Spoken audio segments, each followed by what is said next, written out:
I'll stand to the playing of the national anthem.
Good afternoon, graduating class of 2026. No, we have to do that again. Good afternoon, graduating class of 2026. That's much better. Boy, the winds came, the rains came, the electricity came and left, the challenges came, yet class of 2026. Here you are in all your glory. Give yourselves a round of applause.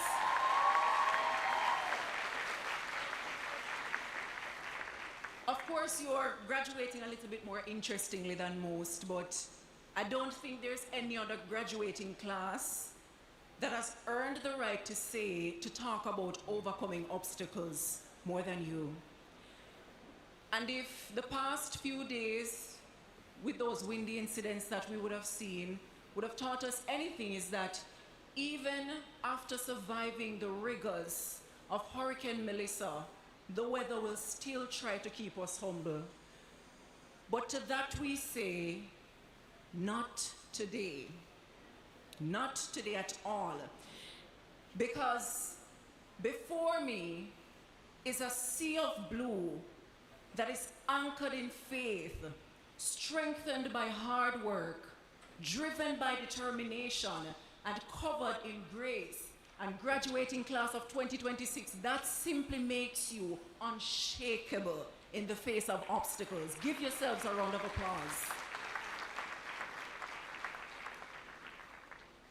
I also want to ask every single parent, guardian, family member, staff member, well-wisher, every single person hearing my voice now who would have contributed to these students getting to this pivotal moment in their lives, also give yourselves a well-deserving round of applause.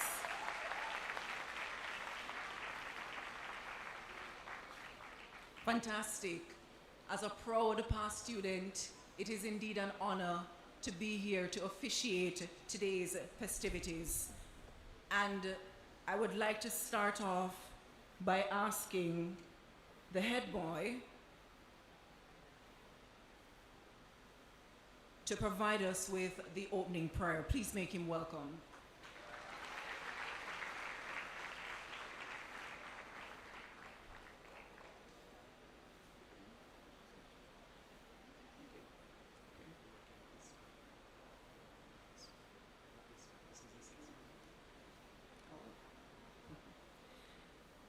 Stick up in testing. Okay, I'm back online. We have a little bit of a change, but we will be inviting Jaheim Hodson, who's a graduate, and I see Jaheim has a lot of fans, to provide us with the opening prayer.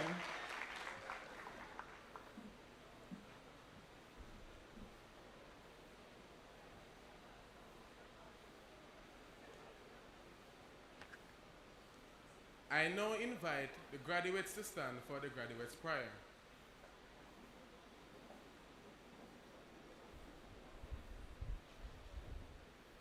Let us pray. Lord, it is your will for us to welcome new freedoms. We welcome new freedoms to embark on a career, freedom to earn our own money or train to earn it, freedom to spend our own money or to save it, freedom to plan leisure, freedom to bear our responsibilities, freedom to make fresh meaning out of life. We welcome new freedoms to grow into the task you have given us, to meet and serve the people you have waiting for us. Lord, in the challenge of freedom, in the cost of freedom, in the dangers of freedom, in the rapture of freedom, in the life of freedom,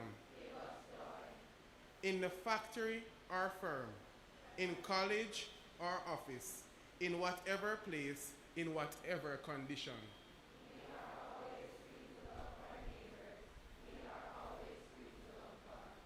I now invite the audience to stand as we repeat the Lord's Prayer.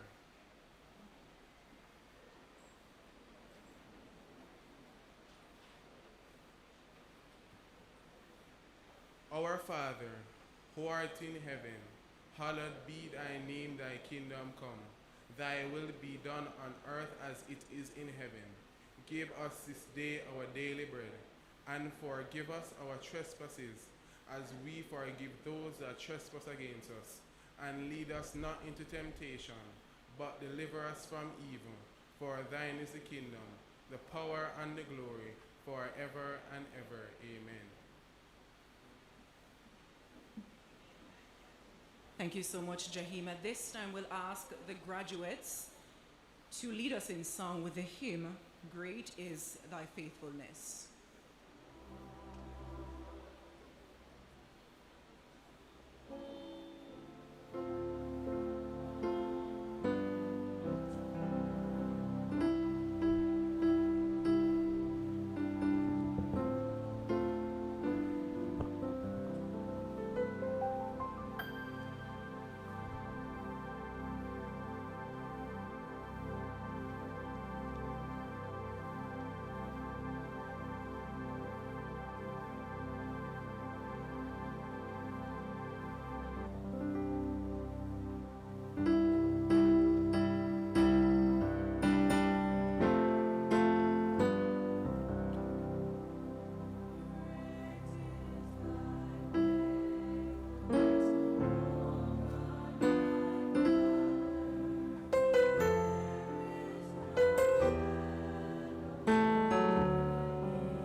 Thanks Chorale, who are also part of the graduating class.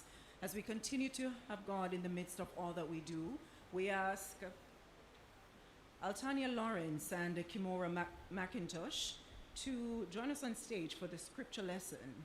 Please make them welcome.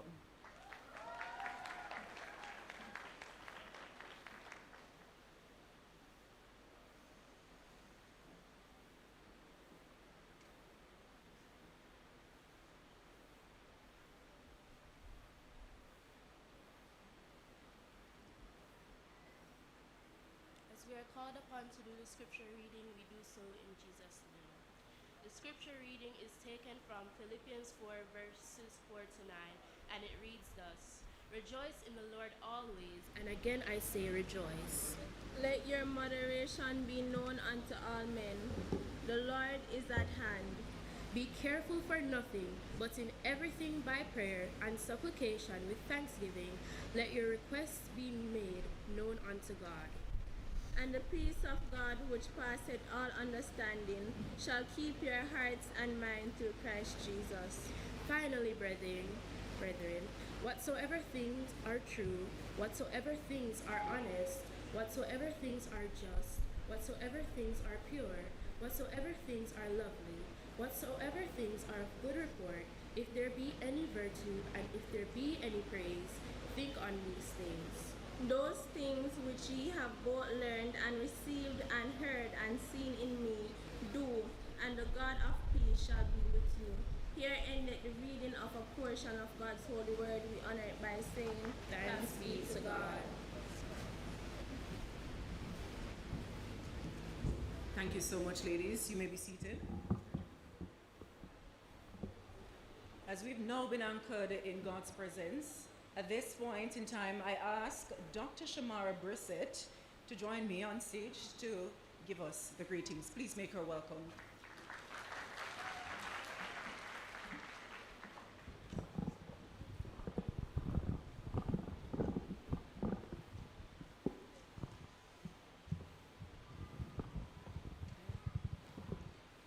Moderator, Ms. Robinson, Chairman in absentia, Mr. Moses Chaibar, or guest speaker, Mrs. Marlene Stevenson Daly, or effervescent principal or headmaster, Mr. Steve Gordon, or hardworking vice principal, Mrs.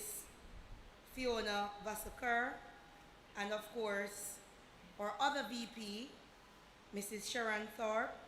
I acknowledge her in absentia. Specially invited guests and stakeholders in education, I greet you well on behalf of the Ministry of Education, Skills, Youth and Information.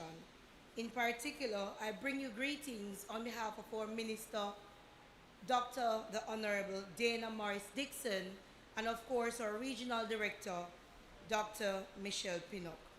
I pause to acknowledge the reason for being here this afternoon, our graduating class of 2026. Put your hands together for them. Since they are the moment, I must say that graduates, we are so happy that you have survived. You have been through trauma, starting from COVID, Beryl, Melissa, you just had a tornado, was it? Freak storm, yes. And of course, here you stand and looking like the rich blue blood you are. Graduates, as you stand on the threshold of a new chapter, charge yourself and we charge you to embrace the future with courage, purpose, and determination. All the issues that I just named prepared you for the future. I charge you to pursue excellence in all that you do, not because it is easy, but because your potential deserves nothing less.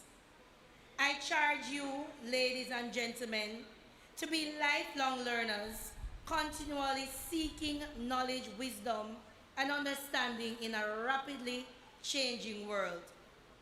I charge you, ladies and gentlemen, to uphold the values of integrity, respect, and responsibility. Let accomplishments and let your actions reflect the principles you have learned here at Manning'S School. I charge you to dream boldly and work diligently. Do not allow obstacles, setbacks, or opinions of others to limit what God had placed within you and has asked that you achieve. I charge you to serve your communities, your country, and humanity with compassion and commitment. Use your gifts of problem solving, innovation, and of course, networking among others to advance yourselves, but also uplift others. As graduates of class of 2026, and as part of the proud legacy of Manning'S School, remember that you are ambassadors of this, that it's a sin to engage them in work. They're still children. And students, I know that you appreciate your parents, and they will be doing what the ministry said. At this time, please stand and blow a kiss to them as you honor them and let them know that what the ministry said that they will comply with. Please stand and acknowledge your parents. Yes. So we have a sealed agreement. No child will be left at home come September. I'm saying it, and if your parents are not here, tell a friend to tell a friend. Right? Very clear. Please remain standing as we acknowledge your outstanding principal, the Headmaster, Mr. Steve Gordon Extraordinaire. Vice Principal, Mrs. Fiona Vassakar. Mrs. Thorpe in absentia, of course, the members of faculty, all your teachers, members of the admin and ANSIL staff, all those who are part of this community, this ecosystem that made you who you are. I always ask the principal a question. Every year I ask the question, Mr. Gordon, do you have a policy that dictates that all the young ladies here should be natural? And he said, no, miss, they're just cultured to be themselves, right? So, Mr. Gordon, you're doing a great job. Yes, you're looking beautiful. You're looking rich. And remember, the world is your oyster. Remember, if you did math, you ought to translate that into real life problem solving. Nothing will stop you. Take charge and move with alacrity and grace. God bless you. You may be seated. Very, very clear instructions there from the Ministry of Education, and I hope every single person has taken note and will leave with that valuable advice. Now, at this time, as we continue today's celebration of the graduates, we ask, or Mr. Chairman here? We'll ask a representative, Ms. Tia Thompson, who will be filling in for the board chairman, Mr. Moses Chaibar, to bring us greetings.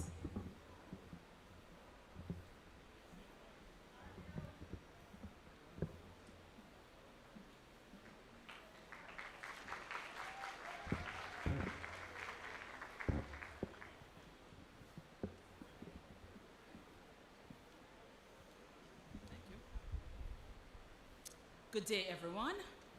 My name is Tia Thompson, Secretary of the School Board, and I stand to read the Chairman's greetings, Mr. Moses Chaibar.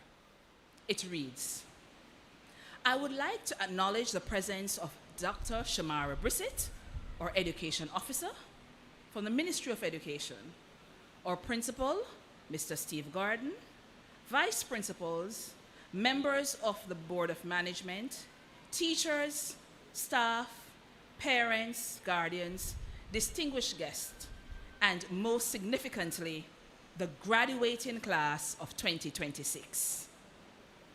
I extend warm greetings to you on behalf of the Board of Management of Manning'S School. Unfortunately, I'm unable to be with you today, but it is my honor and privilege to share these remarks with you. Today is a day of celebration, reflection, and achievement. It is a day to recognize and applaud the remarkable accomplishments of the graduating class of 2026. Graduates, you have earned the right to celebrate. Your journey has been an extraordinary one. Throughout your years at Manning'S School, you have faced and overcome challenges that few generations before you had experienced. You endured the disruptions of the COVID-19 pandemic, navigated the uncertainties that followed, and persevered through the impacts of Hurricanes Beryl and Melissa. These events tested your determination, your adaptability, and your resilience. Yet, despite those obstacles, you remain focused on your goals. Today, you stand proudly as graduates of Manning'S School, and for that, you should be extremely proud of yourself. These are the words from the board chairman to you. This achievement belongs not only to you, but also to the many people who supported you along the way, to your parents, guardians, family members, teachers, administrators, and support staff. Thank you for the countless sacrifices, encouragement, guidance, and unwavering belief you have shown these young men and women. Your contribution has helped them make this moment possible. Graduates, the experiences you have lived through have prepared you well for the future. Having overcome COVID, Beryl, and Melissa, you have already demonstrated that you possess the courage, strength, and resilience needed to face whatever challenges life may place before you. Never underestimate what you are capable of achieving. As you move into the next chapter of your lives, I encourage you to dream big. Never be afraid to set ambitious goals. Remember, however, that the size of your dream must be matched by the size of your commitment.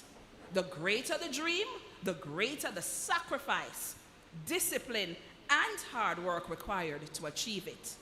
Aim high, believe in yourselves, stay focused, remain humble, continue learning, and never allow setbacks to define your future. As you pursue your various paths, whether in higher education, business, skilled trades, public service, entrepreneurship, or any other field, carry with you the values, lessons, and experiences that Manning'S School has helped instill in you. Finally, I encourage you to never forget your alma mater. Manning'S School will always be a part of your story. Stay connected. Come back. Share your experiences. Mentor those who follow behind you. Support your school whenever you can. The success of Manning'S School depends not only on those who are here today, but also on the generations of graduates who continue to give back. On behalf of the Board of Management, I congratulate each member of the graduating class of 2026. We are proud of you.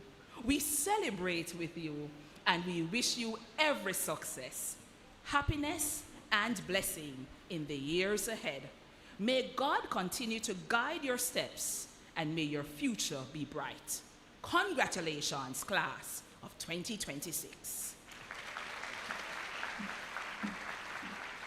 Thank you so much, Ms. Tia Thompson, who provided greetings on behalf of the chairman of the Board of Management, Mr. Moses Chaibar, who was unavoidably absent.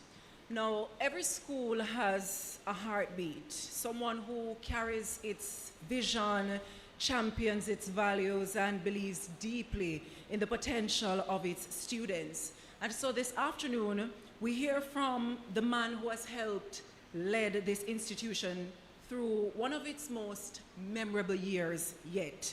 Please make welcome your headmaster, Mr. Gordon.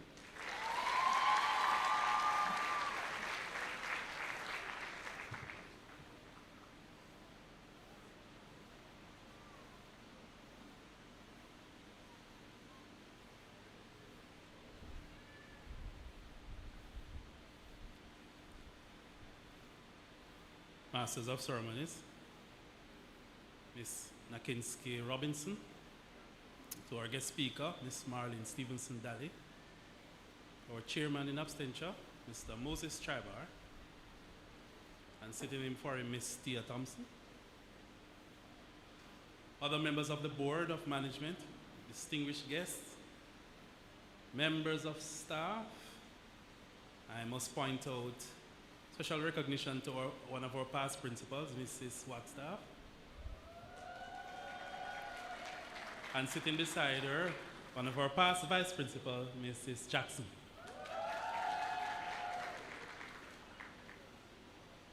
Miss Gordon, I saw you waving. I'm not sure if you... Oh, you're a form teacher? Okay, I was just a little bit confused. I'm trying to figure out if you thought you were Mrs. Jackson. Oh, okay. Friends of Manning'S School and other members of the platform, to our vice principal. That's not me.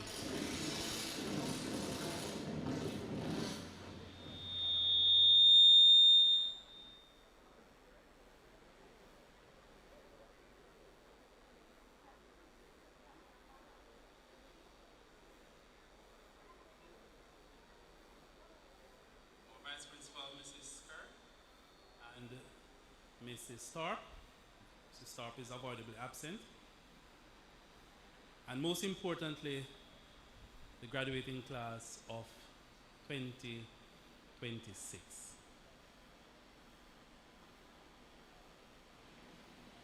How you think I look today? How? If you had one word, what word will you use? Dapper. All right, so I did dress for this class today because I'm telling you. Show it off.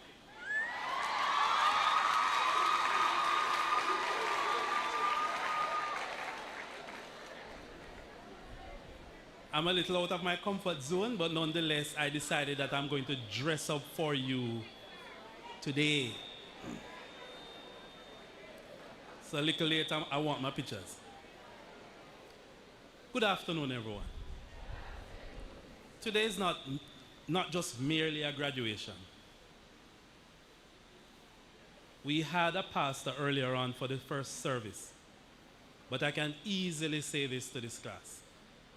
Today is a testimony. All of you have your individual testimony. Today is proof that resilience is stronger than adversity. Today is evidence that storms may come, but they do not have the power to break us.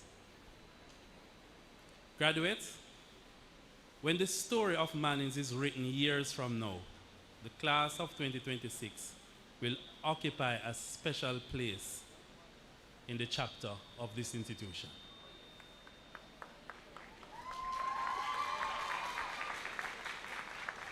You're not just simply students who completed high school, and I want you to write that down on your certificate when you get it. You are survivors. You are builders. You are history makers. You are a generation that learned one of life's greatest lessons before many of your peers across the world can ever learn. The lesson that success is not determined by absence of challenges, but by the courage to continue despite them. Many years ago, there was a Jamaican farmer. In those days, when you plant something, the entire community will watch you. And he planted a mountain disruption disruption. The world shut down, classroom became computer screens, teachers became faces on devices, friends were maintained through messages and video calls. You lost experiences that many generations before you took for granted. Then came Beryl. Then Melissa. And you just narrowly escaped the freak storm. But you're still here. We had damaged buildings, displaced classroom, uncertainty, repairs, tents. Those are the ones that left after the storm. Changing schedules and examination preparation under circumstances that few schools would ever wish to experience.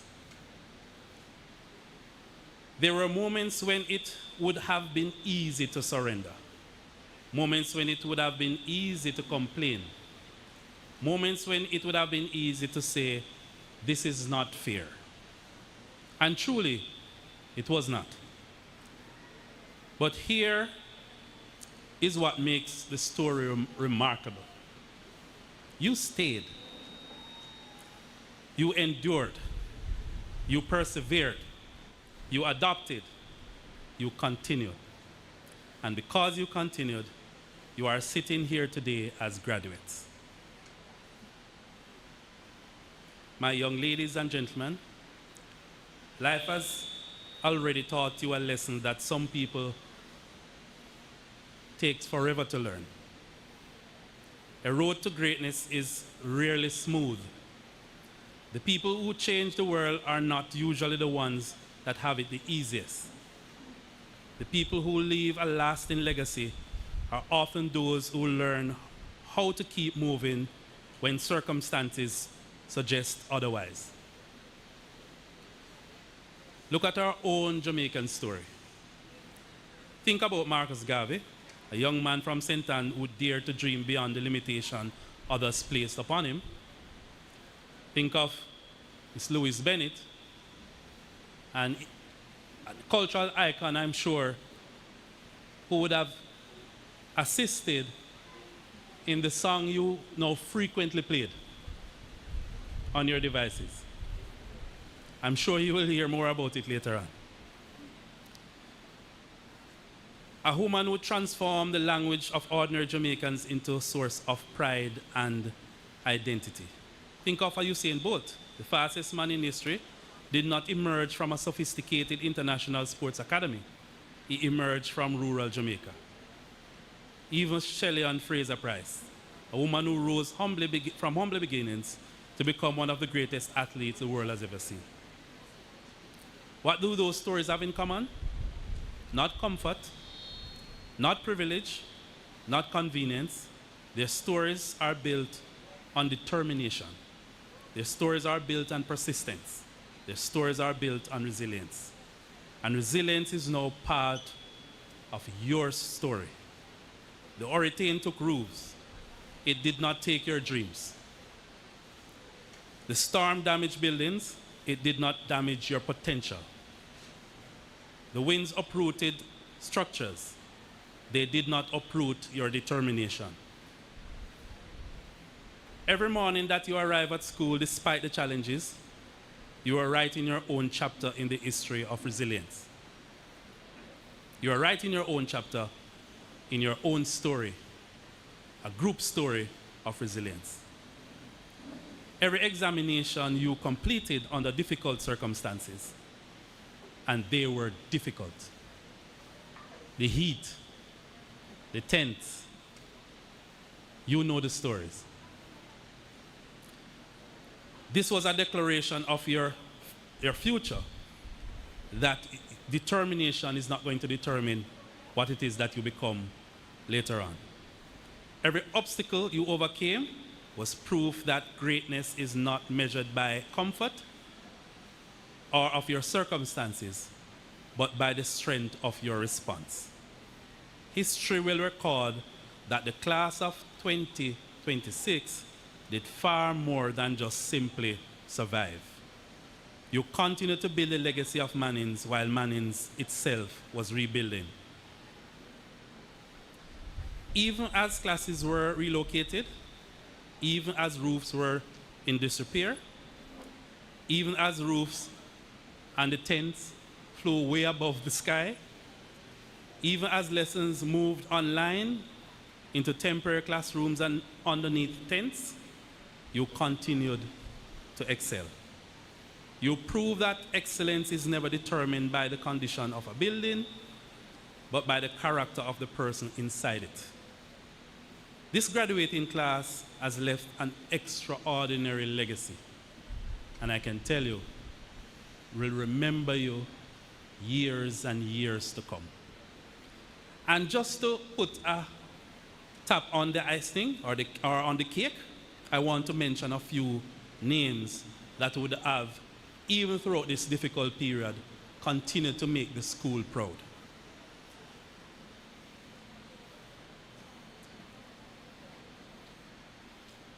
People like Omar Somerville. And when I call your name, you stand, please. When I call your name, if you hear your name, every day this boy, every day Somerville give me trouble when he can. But we recognize that he's an excellent student. Jarvis Miller. Giovanni Pino, Jordan Turner, and Rojan McKenzie. These are among students who were on the football team who did us proudly on the field and represent Jamaica well. Thank you. Our volleyballers who carried Manning'S School to the title of Western Zone champions. Tiara Bennett.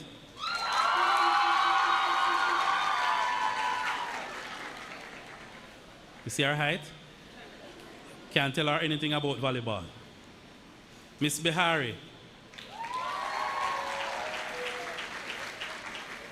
Tawana Booth. Stefano Stewart. Thank you for providing that championship and for being and committed students you are, and for the teamwork you played on the field.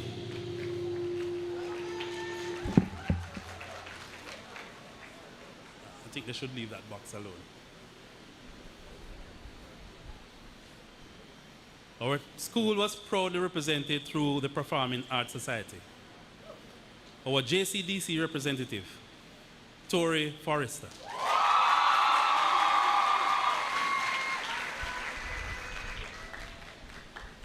Alexina Gale, Kenya Vassell, Rihanna Fox, Miss Lewis, Jessica Ramiki, and Hermes C. Miller. These students demonstrated throughout their time what it means to go forward in difficult times. They showed creativity and continued to flourish. Thank you very much. The beautiful voices of the Manning'S Chorale continue to inspire us through Miss Jessica Ramiki as the captain. Nathan Laws, Kiana Graham, Kemisha Wallace, Deandra Daly, and Stevino Stewart. Stevino seemed to be in all of the groups. Our athletes also carried the Manning'S banner proudly through Antonio Barrett, Mr. Stewart, as well as Jordan Hudson.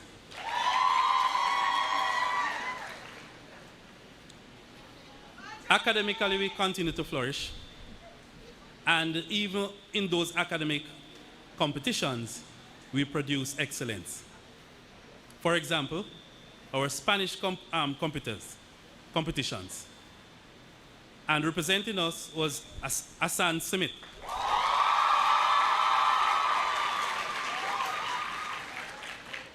Hassan is a leader in his class. Oh, yes. And I can tell you, I'm looking for great things from him.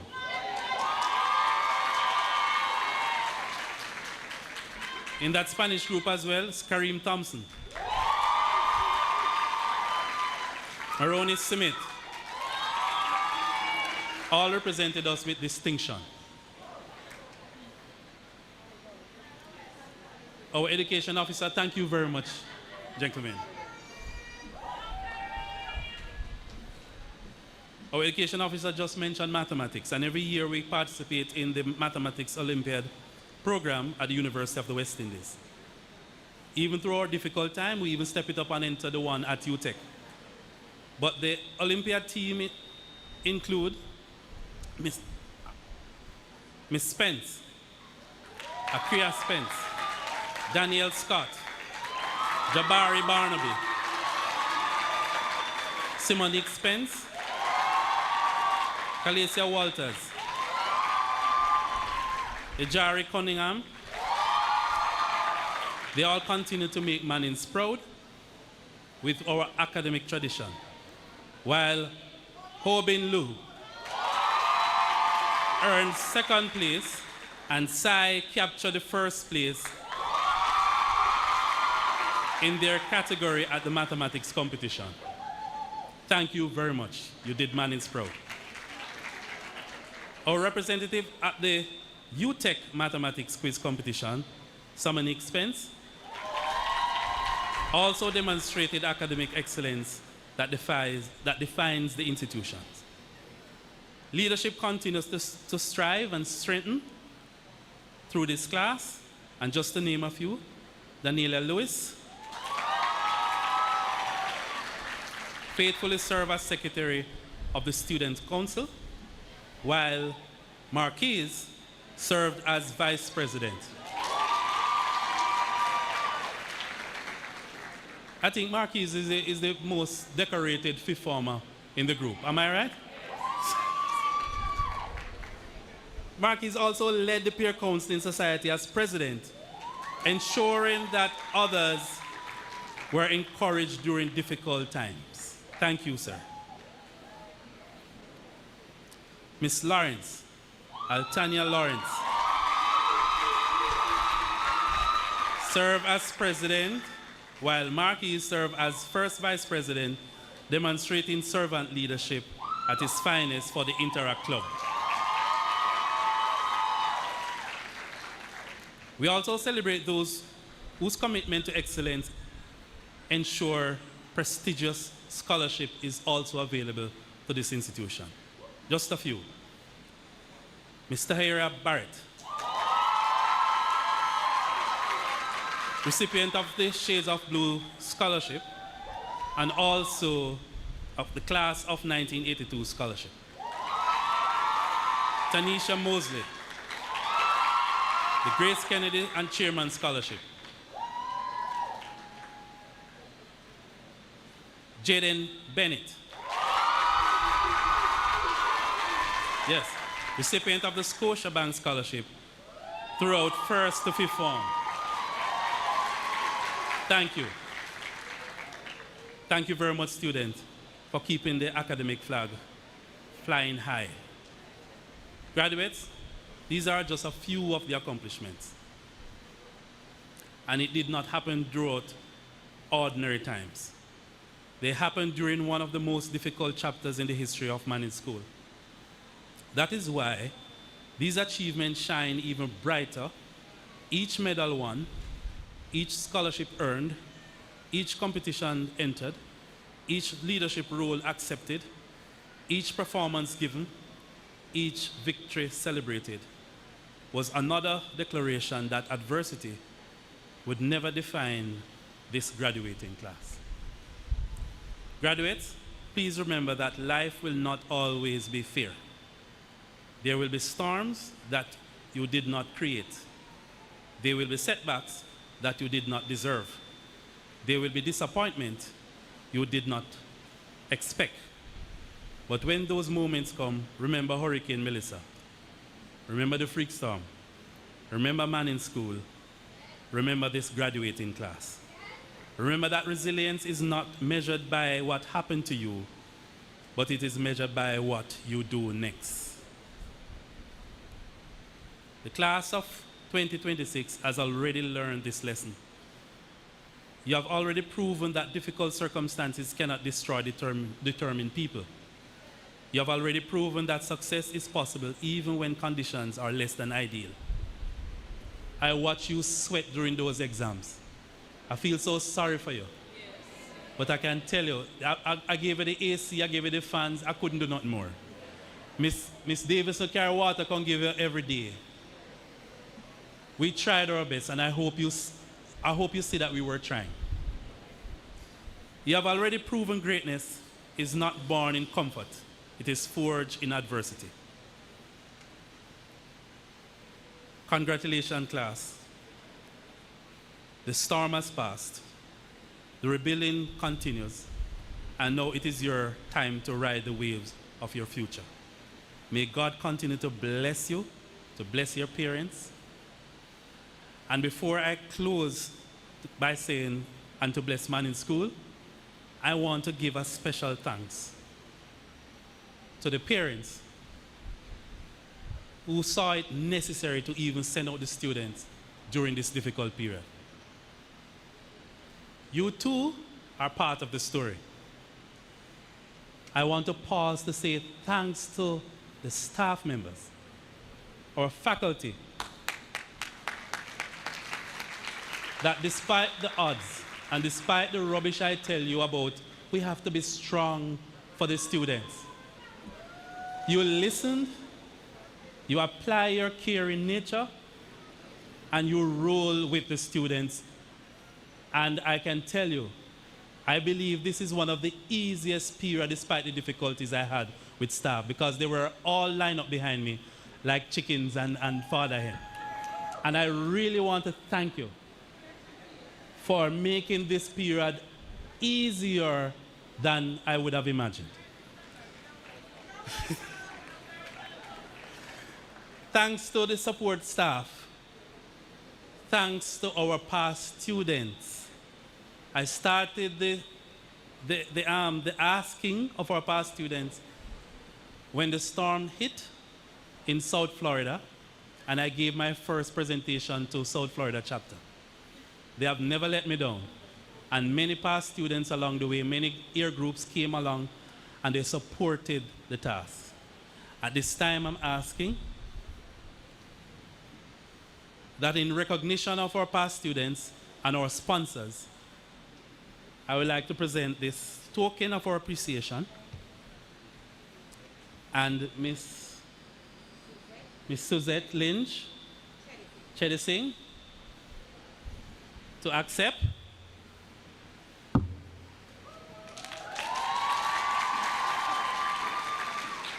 On behalf of Manning'S School community, we express our heartfelt gratitude for your generous support throughout Hurricane Melissa. Your commitment to this institution has strengthened our recovery and stand as a lasting symbol of resilience, unity, and enduring spirit of Manning'S family. Thank you so much.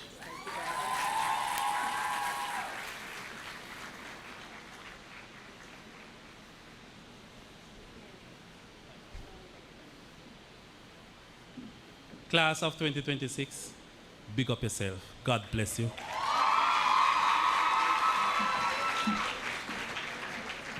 Thank you so much, Mr. Steve Gordon, for acknowledging the academic and sporting excellence of those a part of the graduating class of 2026. I mean, I want to, I heard... Can I, for a minute? Sure. I don't want to miss this opportunity. I'm so sorry. But I said it this morning. I did. So I'm going to say it again, especially for those who may not have heard this morning. But I want to thank the Ministry of Education, the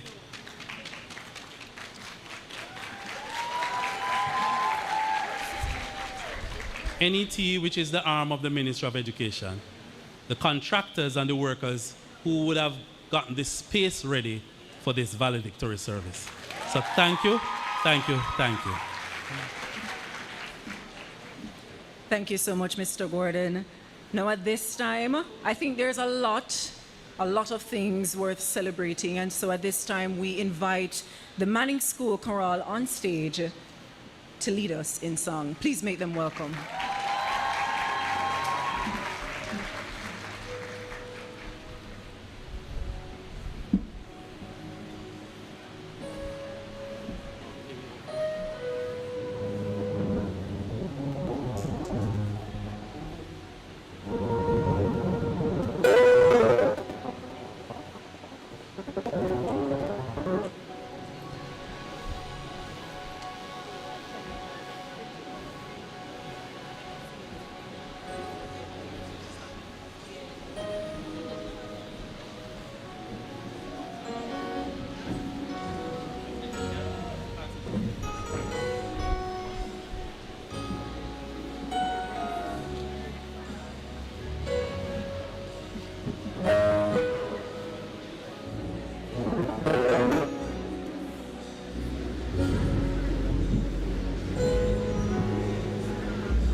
But no way caught in the wilderness.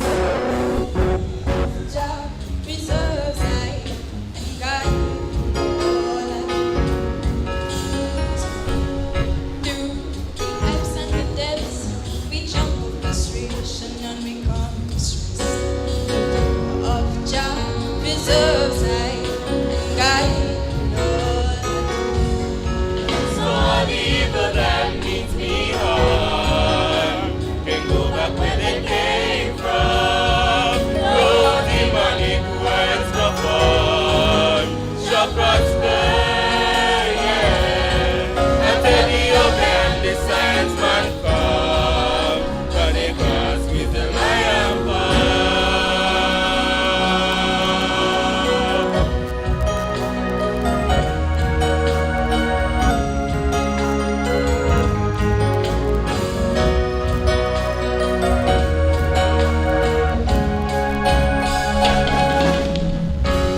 Jesus Christ will never leave my knees alone. So even when the road gets rocky, my knees don't give up. I said there ain't no giving in. I went very studied rough, my knees kept going. Look at people, don't give up. I said there ain't no giving in.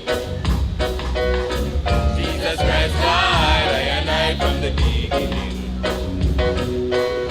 Don't give up, I said there ain't no giving in. I remember studied rough, my knees kept going. Look at people, don't give up. I said there ain't no giving in. Jesus Christ died, I and I from the beginning. Jesus Christ died, I and I from the beginning. Oh, school of boys, we pledge thee our devotion. Oh, school of boys, let this be our rule.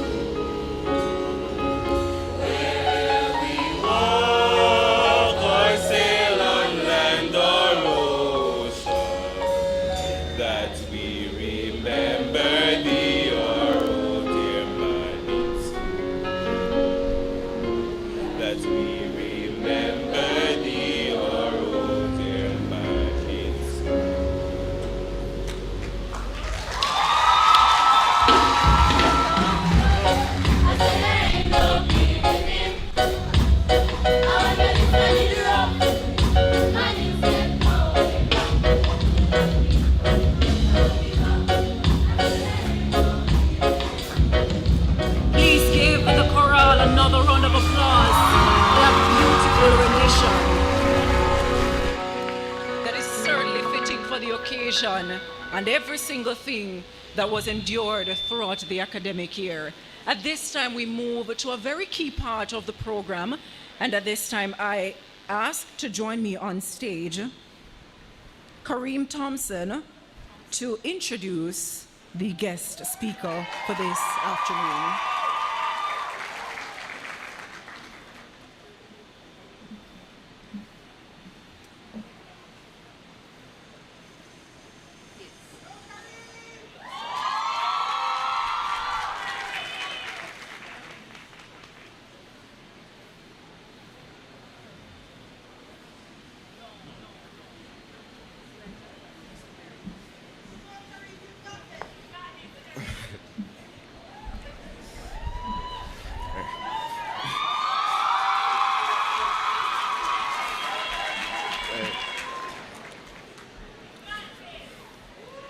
Ladies and gentlemen, permit me to stand on the protocols already established on behalf of the graduating class of 2026.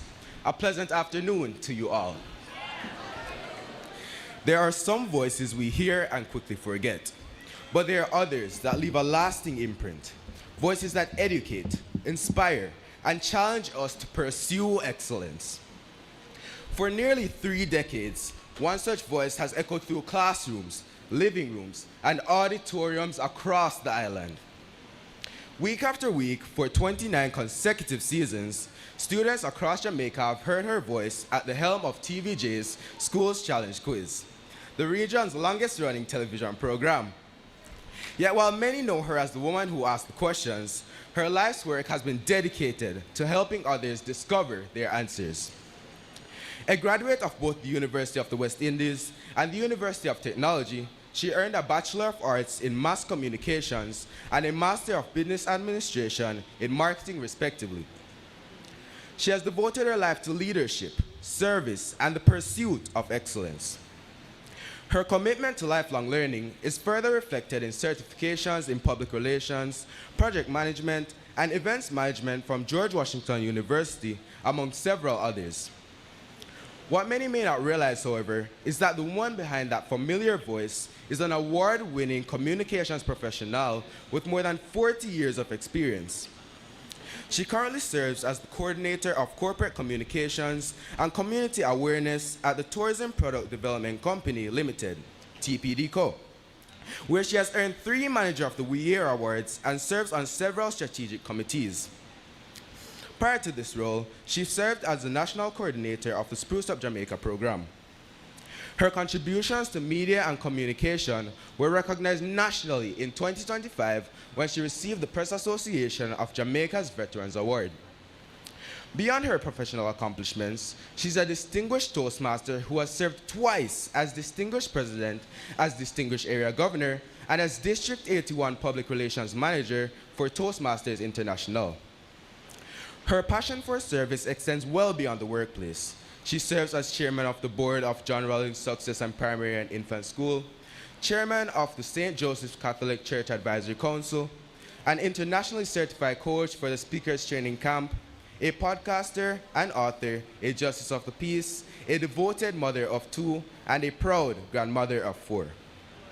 But perhaps what makes her journey so remarkable is not the number of awards she has received, the position she has held, or the titles that hold her name. It's the consistency with which she has used her gifts to serve others, particularly the youth of our nation. Inspired by Aristotle's words, "We are what we repeatedly do.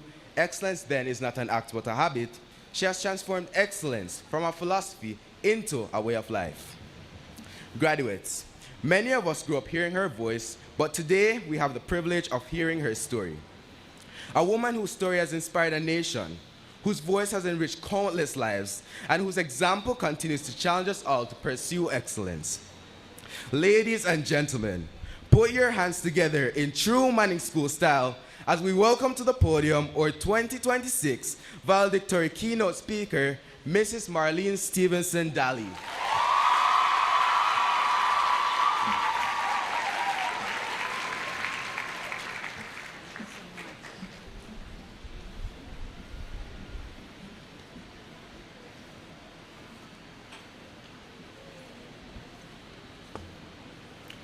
Thank you. Thank you so much, Kareem, for your warm introduction.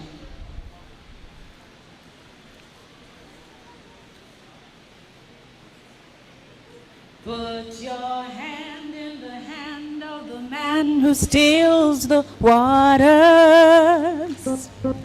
Put your hand in the hand of the man who calms the seas.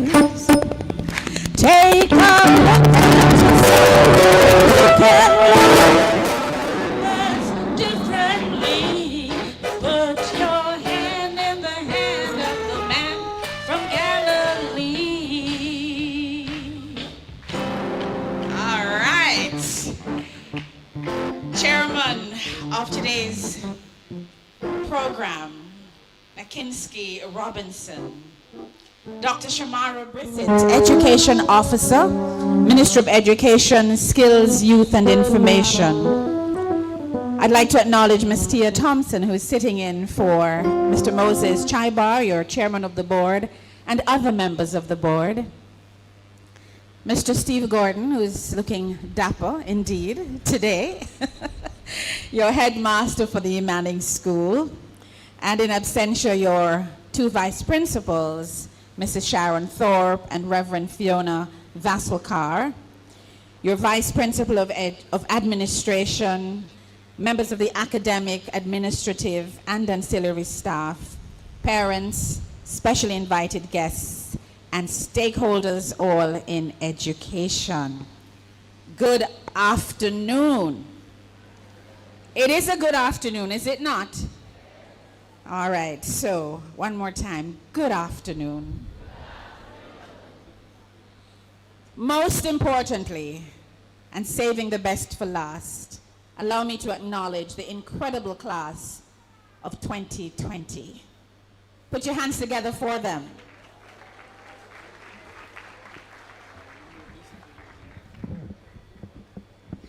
I want to begin by thanking you for your invitation to share with you today on this wonderful occasion. I'm actually quite happy to be back in the parish of my mother's birth. I have many, many fond memories of visiting Westmoreland every summer when I was a little girl. My mother would pack up our little dulciminas. You young people know what dulcimina is? You know what grip is? Or little suitcases, all right? She'd pack our dulciminas, put us on the Morning Star bus, and for those persons who are of my vintage, you may recall that Morning Star bus that used to travel from Montego Bay all over the island.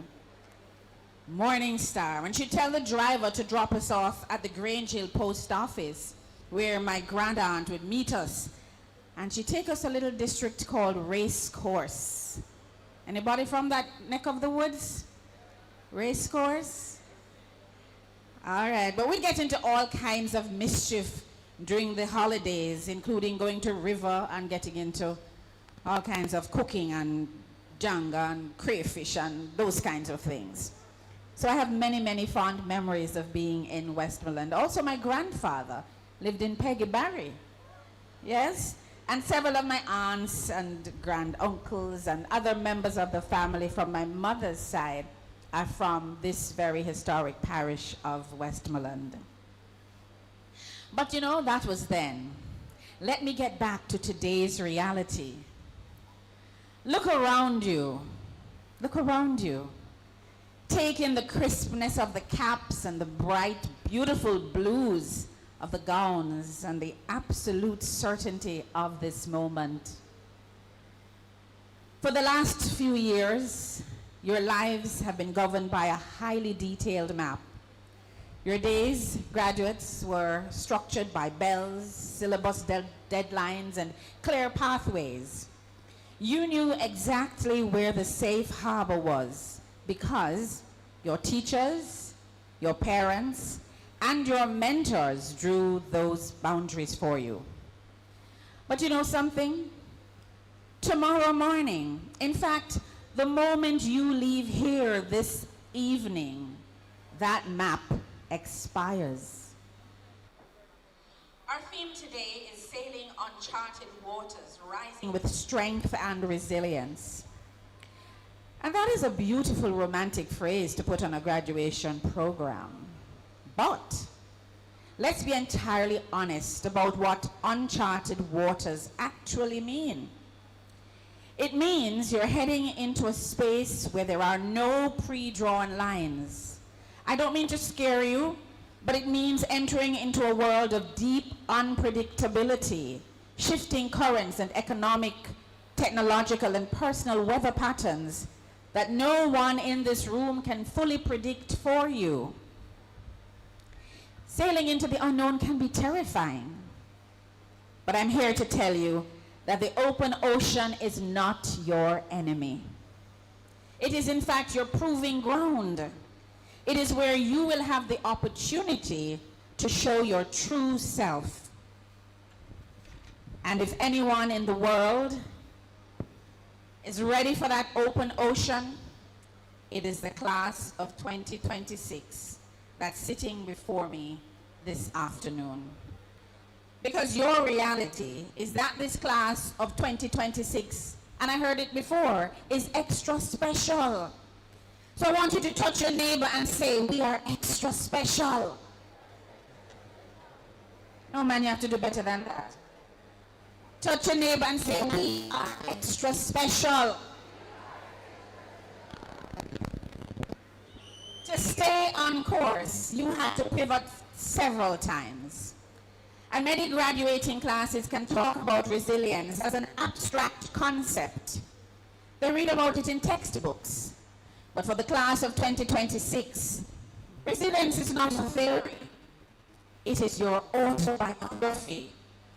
So touch your neighbor again and say, resilience is our autobiography.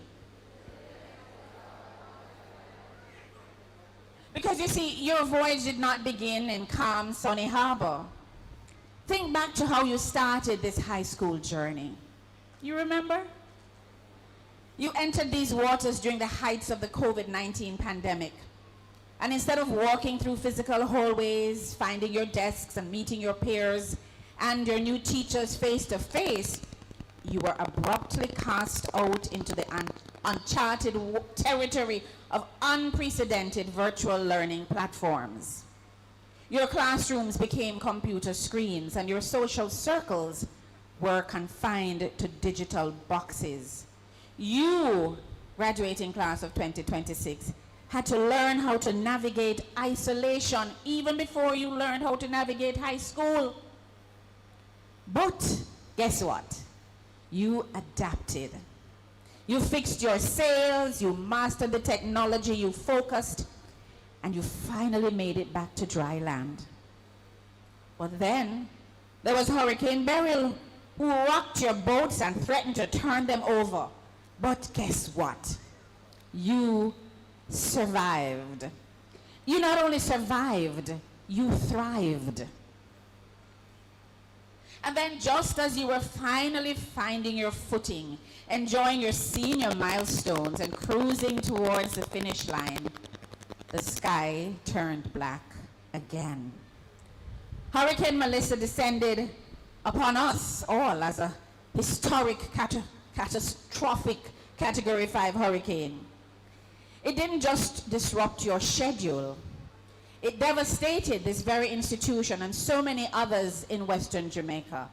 My own alma mater, to this day, is still battling the ravages of Hurricane Melissa.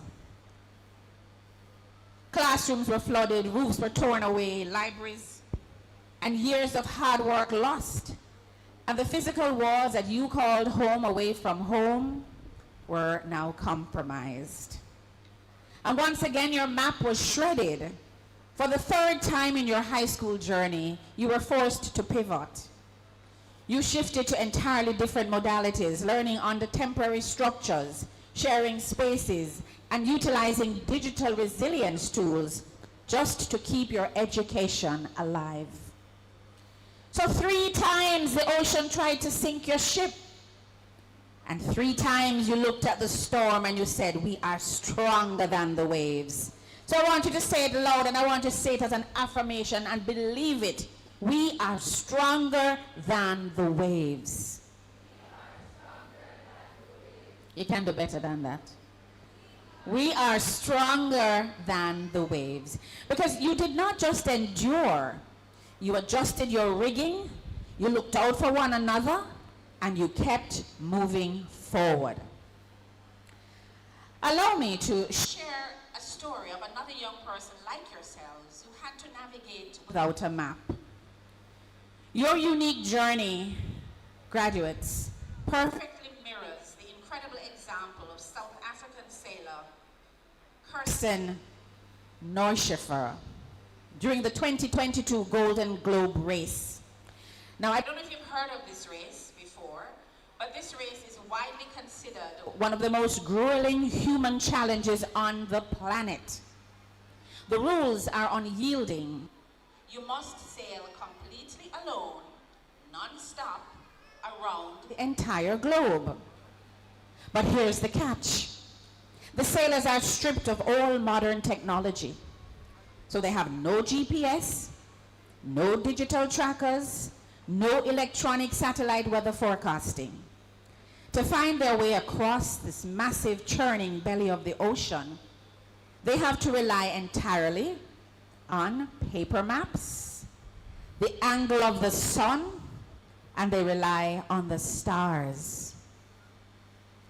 Several weeks into the race, Kirsten was fighting for the lead in the southern Indian Ocean, and she was focused entirely on her lifelong dream of winning. But suddenly, crackling through her low-frequency radio, came a nightmare scenario. What do you think happened? A fellow competitor, Tapio Lehtinen, his ship had a catastrophic failure, and his boat sank into the freezing depths in less than 5 minutes.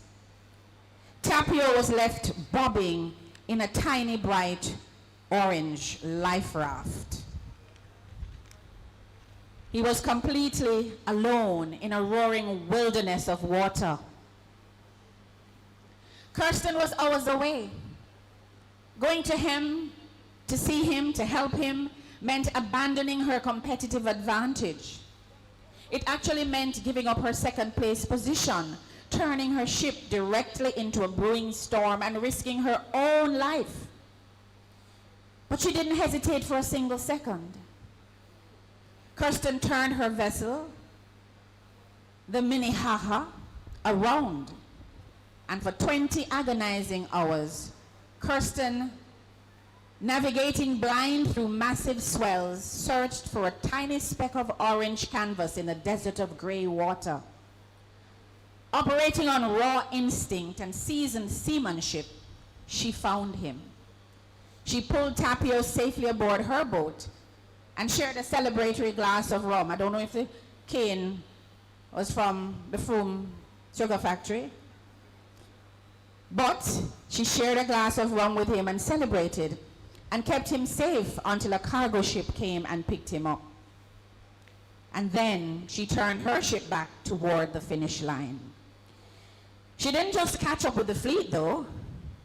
She passed them.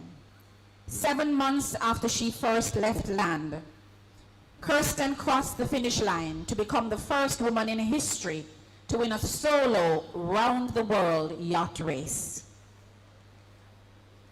Graduates, Kirsten's historic triumph teaches us the ultimate truth about the theme that you have chosen for today. Firstly, rising with strength does not mean hoping for a perfectly calm sea. It means building your internal navigation system so well that you can survive when the storm hits. When COVID-19 closed the world and when Hurricanes Beryl and Melissa broke our buildings and shattered our lives, you didn't sit down and quit. You didn't throw your hands in the air and say, woe is me, I'm done. You repaired your sails mid-ocean and you kept staring forward. Secondly, True resilience is never selfish. Kirsten understood that true strength is verified by how we treat those that are stranded in the swells around us. During the pandemic, you checked on your friends via text messages. After the hurricane, I am sure you rolled up your sleeves and you helped to clean up the debris here at your beloved institution. And you supported classmates who perhaps lost everything, even in your own distress. And so as you leave the safe harbor that is the Manning'S School and enter your careers, your universities, and your communities, know that you will encounter people whose ships have gone down, whose ships have gone under. But your education here at the Manning'S School didn't just give you a diploma to ensure your own comfort. It gave you the capability to throw out a lifeline. Your success in life will not be measured solely by the trophies that you accumulate. But please remember this. It will be measured by the people you help to rescue along the way. However, there is a hidden truth to Kristen's solo voyage. Though she was technically alone on that boat, she didn't build that boat alone. Behind her triumph was a dedicated, tireless shore crew who spent years testing the rigging, reinforcing the hull, and staying awake through the darkest nights just to listen for her voice on the radio. Look around this room today. Look at the seats in the back, to the side, filled with phone cameras. Look in the rows to my right, I believe, where you will see your faculty, persons who have nurtured you. So it's your faculty, your parents, your well-wishers. Graduates, this is your shore crew. So to the parents, the families, and the teachers here today, on their behalf, I say thank you. Thank you, thank you. When the pandemic hit, teachers turned their living rooms into classrooms.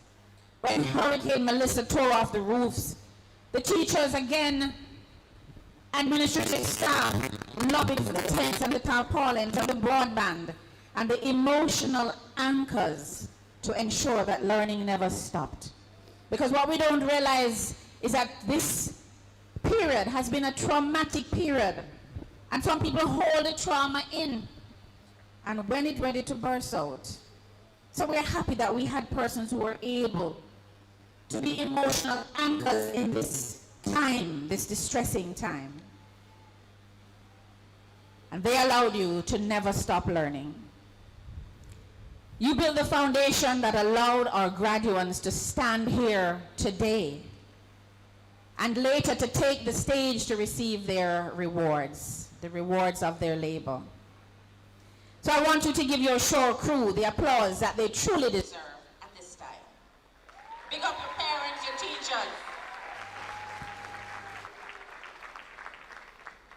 and all those who were there cheering you on and making sure that you had things in place to continue on this journey. Before I close, let me share with you one of my own stories of resilience and strength and sailing uncharted waters. I want you to picture this. When I was a little girl, my big brother Tony took us out on a fishing boat. And when we were way out into the deep, he just grabbed me. I'm not even too sure why or what was happening. He just grabbed me and threw me overboard. True story. And when he threw me overboard and I went under, I heard him sink or swim. Sink or swim, Marlene. Sink or swim. And as from the buoyancy of the water, from my head came above the water, I knew at that moment I had to make a very, very critical decision. And I knew I was not going to sink. Because in all of that, I couldn't swim.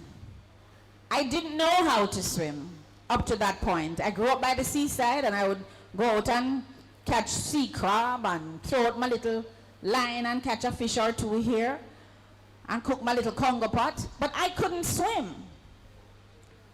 And in that moment, I said, you know, sink or swim, I'm gonna swim. And I put on my best dog paddle, and I paddled and I paddled and I paddled, and he was just laughing. He found it so funny and didn't even know. You know the story about the man who was out in the water and he was doing this? And I said, not waving, but drowning. That was me. Because the people on the shore were seeing the hands going and thinking that the person was waving at them. But that was me. Not waving, but drowning. But I found all the courage I had. And I did my best dog paddle and eventually paddled to the side of the boat. And they fished me out of the water. And I decided that I would need to learn how to swim. Because resilience is not just about bouncing back, but bouncing back better. And so I'm not the strongest swimmer in the pool, but I can help myself. And that taught me resilience. So class of 2026, here are your final sailing orders. Do not fear the uncharted waters ahead. You have already survived a global pandemic and 2 hurricanes, one a category 5. You are completely unbreakable. When the storms roll in, and I promise you they will, do not shrink back. Tighten your grip on the wheel. Look out for your shipmates sailing alongside you. Step onto your vessels today with absolute certainty. Meet every single wave with courage, rising with strength and resilience, and go write your own maps. You can, and you will weather the storms of life. You can, and you will recover from and bounce back better from any adversity that may lie ahead.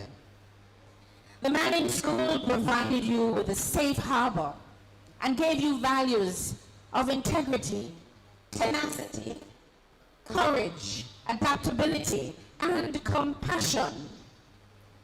And as you go out into the future to sail on charted waters, do so with the strength and resilience that you have lived here. Not heard about, but lived right here. And so my final commendation is to put God first. Invite his guidance in all you do. And I want you to sing with me the song that I started with. You remember the song? Put your hand in the hand of the man who stills the waters. It's an old song, you might know it. Hand in the hand of the man who calms the sea.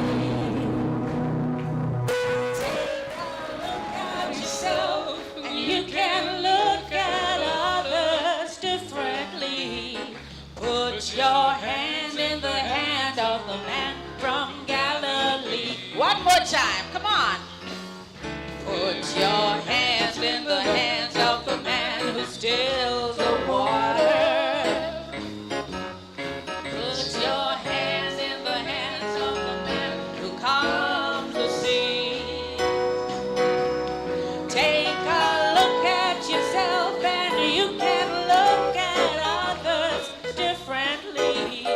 Put your hand in the hands of the man from Galilee. Congratulations, class of 2026. May you always find fair winds and calm seas as you chart your course to success. God bless you.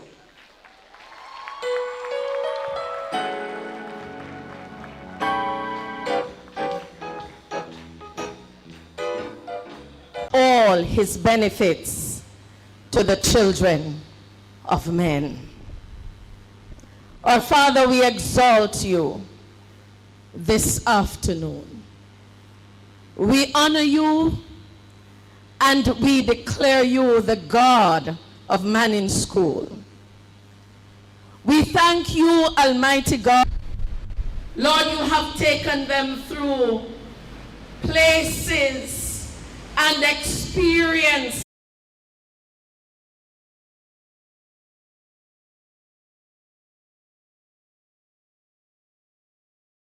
into this life.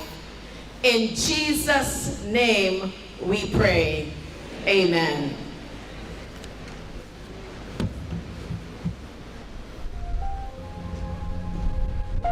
Thank you so much, Reverend Fiona Basakar.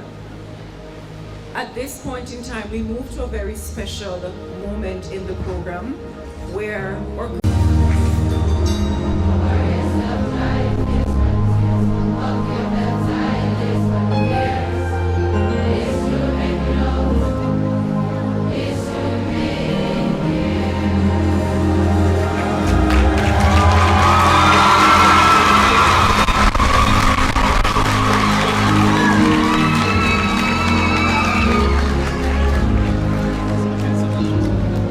graduates, before you see, I need an encore of that. Just give me the last chorus again, please.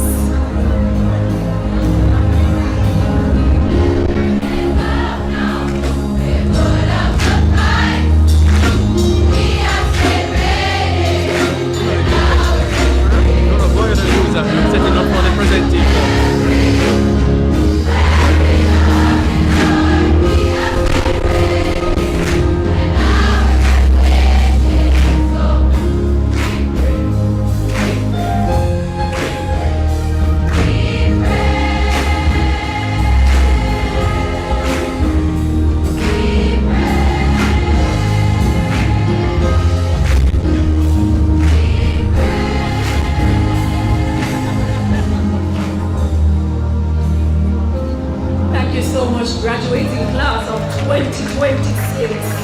Now that was a performance and a song that reflected the vibrance and the resilience that has been endured through this academic year, and boy, that was a great mashup. Can I get a wow? Oh, that's right. Now at this point in time, after surviving exams, a Category 5 hurricane, and disappearing tents, receiving your certificate should be the easiest part. And so, I welcome on stage Miss Jessica Davidson, JP, your 5th form year group coordinator, to lead this portion of the program.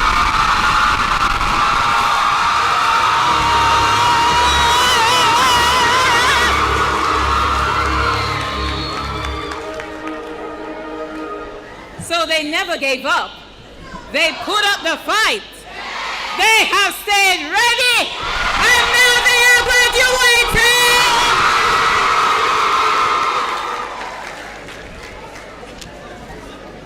graduating. Master of Ceremony, Miss Nikinsky Robinson, our Education Officer, Dr. Shamara Brissett.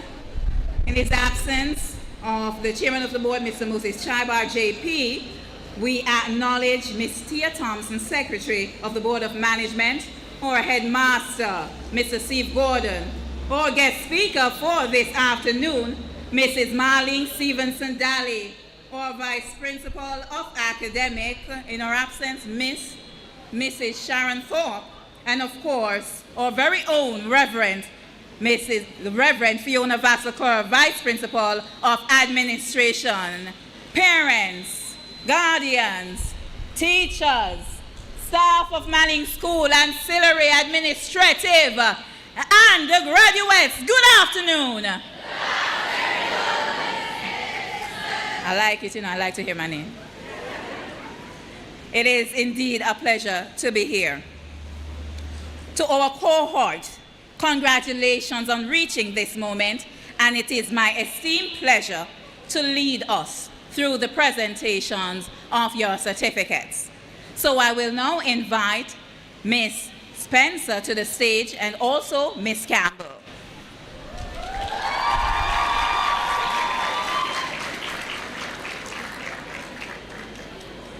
So as you move forward, I want everybody in here, to carry the lesson that you have done your best and you will continue to make us proud. As some of the names are called this afternoon, our Vice Principal, Mrs. Fiona Vassakar. She will share a little bit about that information. Do you mind, Mrs. Kerr? Tell us what you're going to share. This afternoon, we continue to celebrate excellence. Students will be given a cord of honor for their academic achievement of over 80%. Last year, we honored 30 students. This year, we're honoring 43 students.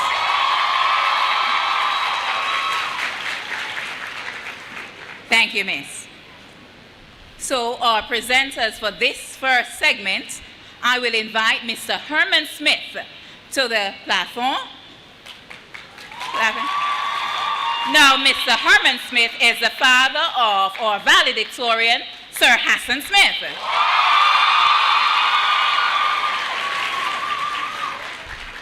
I will also invite to the platform, she came up here in the earlier ceremony, Miss Vanessa Myrie, graduate of the class of 2004 and one of the main drivers behind the Legacy Scholarship.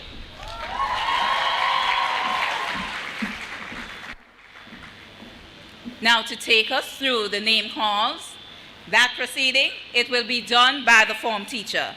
So now Mrs. Dana Lawrence from 5 Orange, please make your way up, and Mr. Fabian Hall from 5 Yellow, they will take the platform.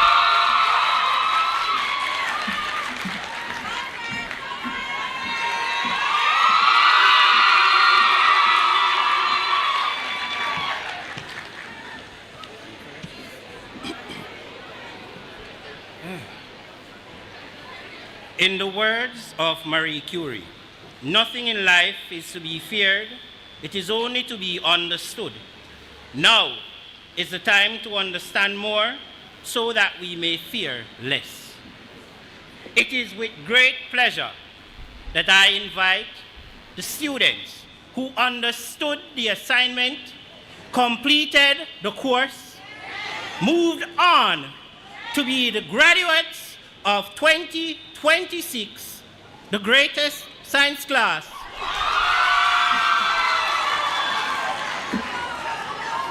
Five Orange has something else to say, but that's their problem. 5 Yellow, rise and be the future.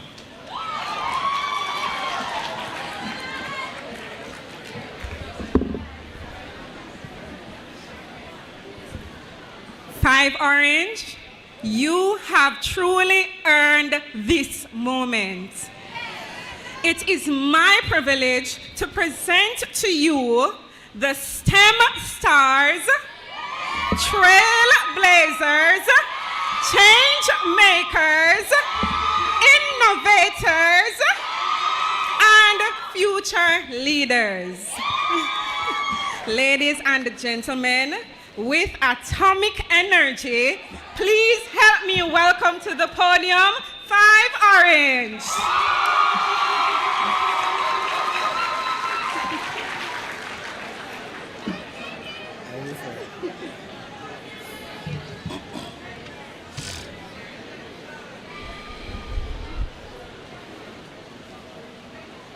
Rebecca Bardowell.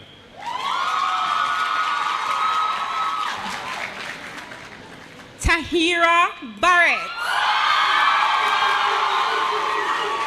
Shamonia Burley.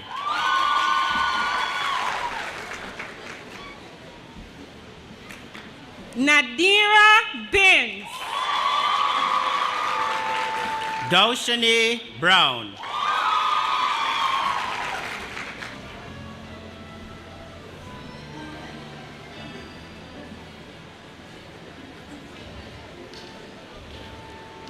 Tajim Blair.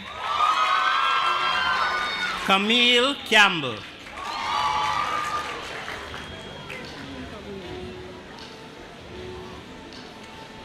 Kiana Graham.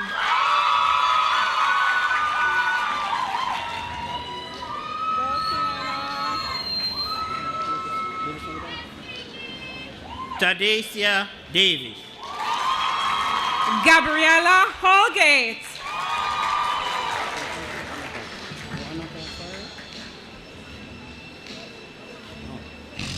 Lacian Golding. Kimberly Jackson.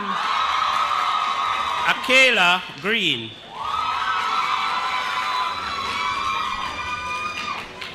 Samantha Johnson. Brianna Jackson.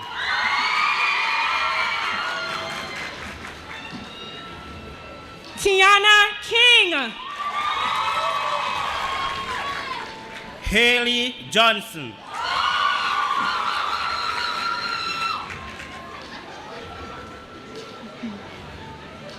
Danella Lewis. Carice Jones. Has an average of 80% and she receives an honor card. Kayandra Linton. Altania Lawrence.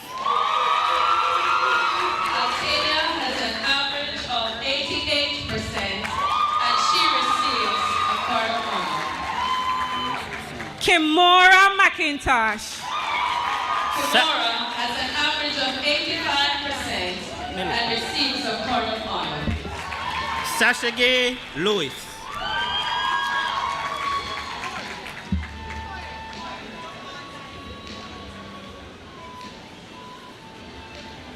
Carice Mendez.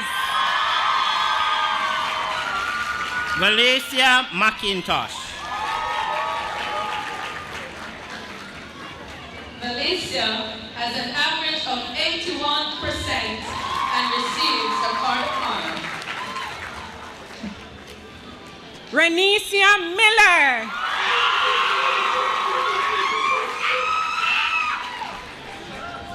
Kaylee Miller.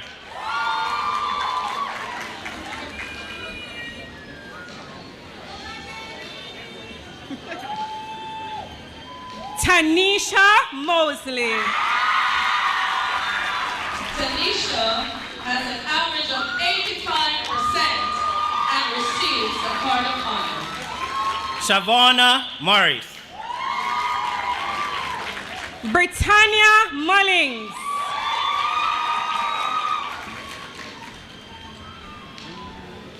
Kiana Muir.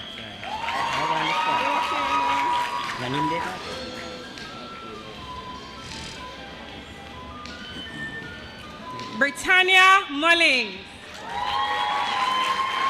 Davia. Repeat. Yeah. Annalisa Palache. Davia Palmer.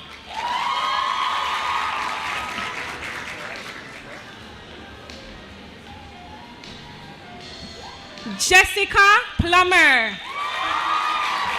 Jessica has an average of 83% and receives a card of honor. Jessica Remiki.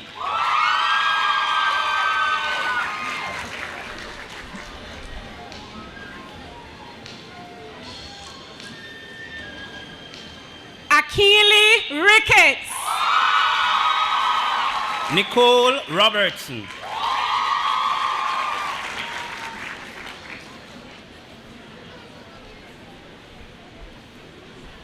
Zoe Robinson. Carissa Ruddock.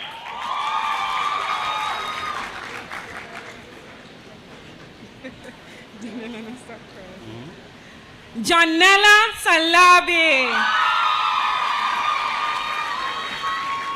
Akira Spence. Akira has an average of 81% and receives a card of honor. Kayla Sinclair. Gabrielle Stevens Edwards.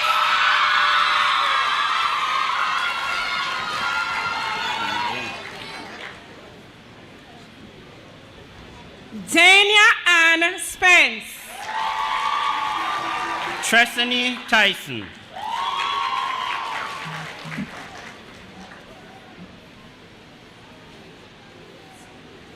Simonique Spence. Simonique has an average of 90% and receives a card of honor.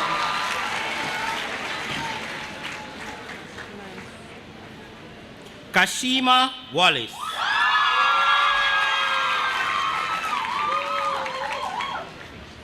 Malia Stewart. Ariana White.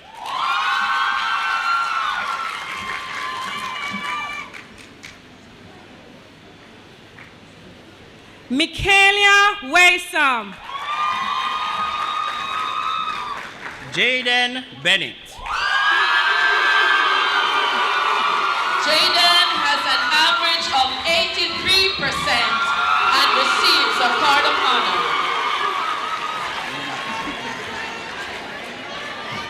My turn. Gabrielle Williams. Daniel Duhaney.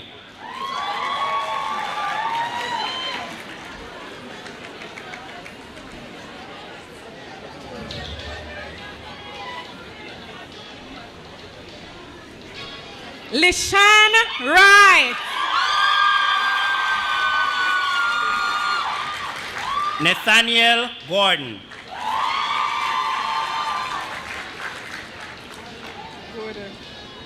Jabari Barnaby.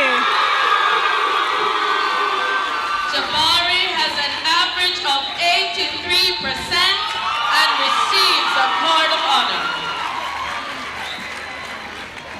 Garnell Gray. Dwayne Daly. Marquez McGonigal.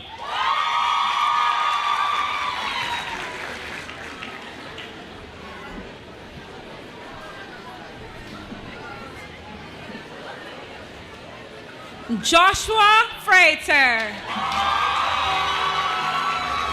Moroni Smith.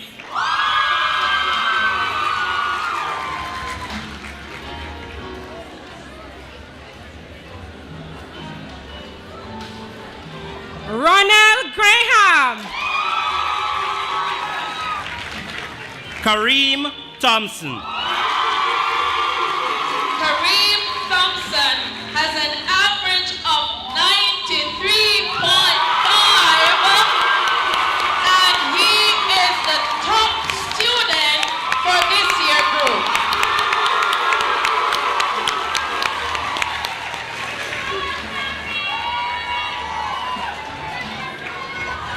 Hobin Lou. Obin has an average of 92% and is the third place for this year group.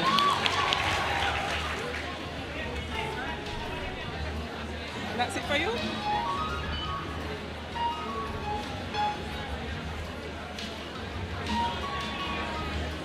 Jaden Medley.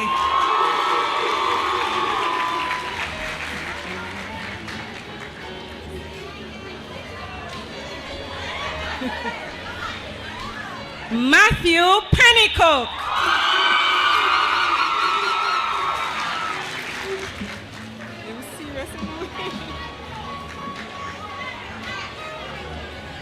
Rain Ethan Richmond.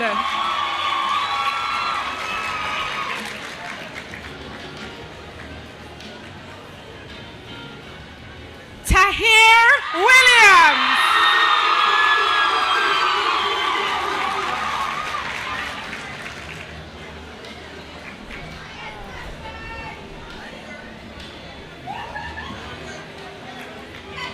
Give me a phone, let me take one picture of my friend there.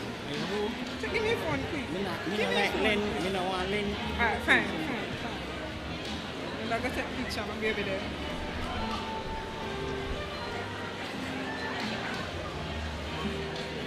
Thank you so much. Remain my presenters. Thank you so much.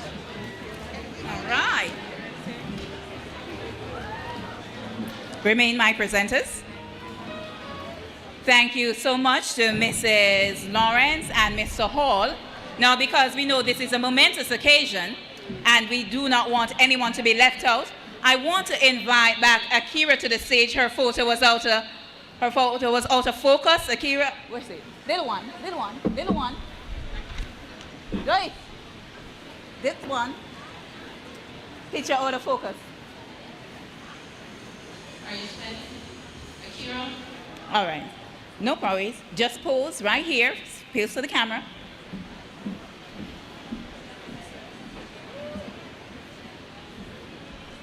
Give her a second round of applause for me. And how dare us not issue the honor cards of Kayla Sinclair.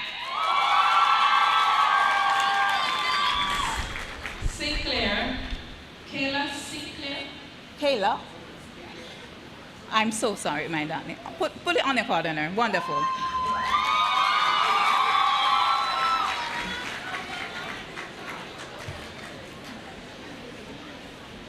Nadira Binns. Let's go, Nadira. Come and collect your honor cord. Nadira has an average of 81%.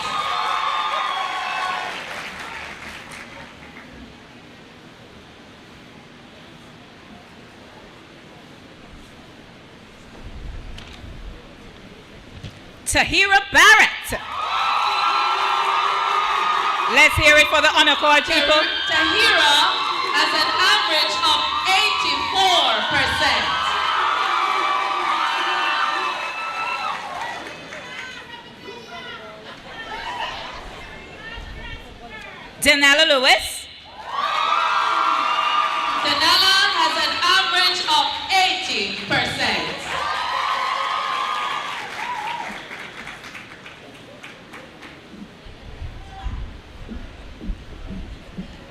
And Tadesia Davis.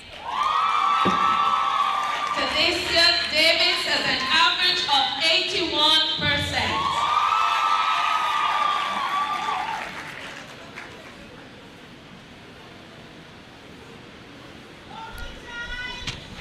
Indeed, go, child. Presenters, we have one more class for each of you.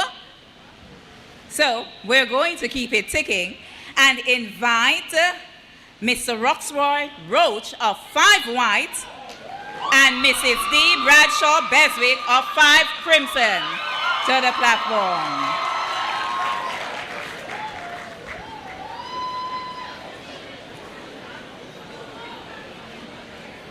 Dr. Brissett, stand here for me until Vanessa returns.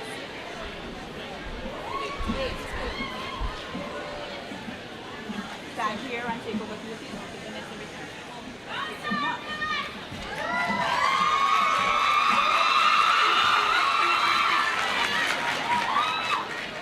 They look good.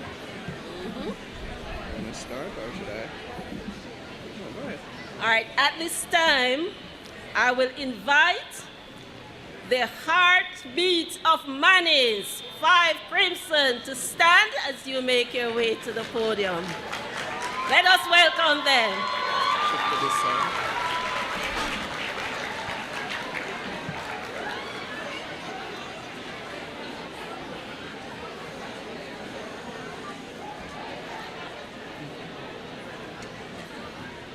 Ready?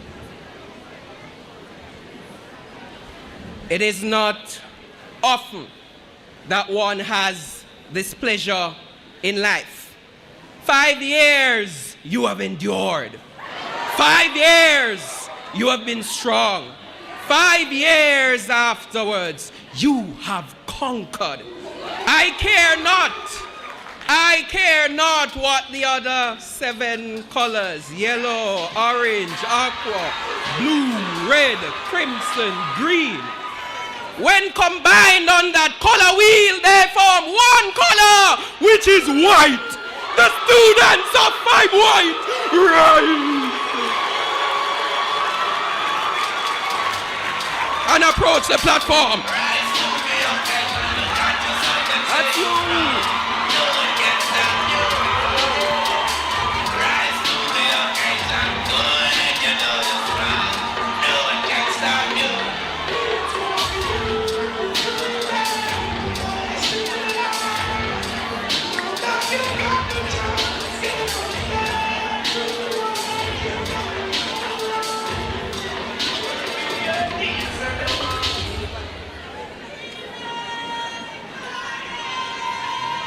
Kashela Burke.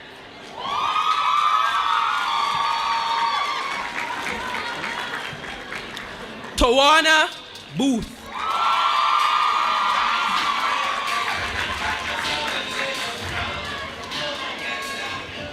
Ramani Crooks. Zalika Elliott.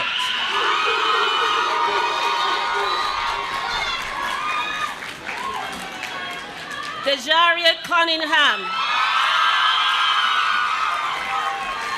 Tiana Johnson. Mowena De Costa.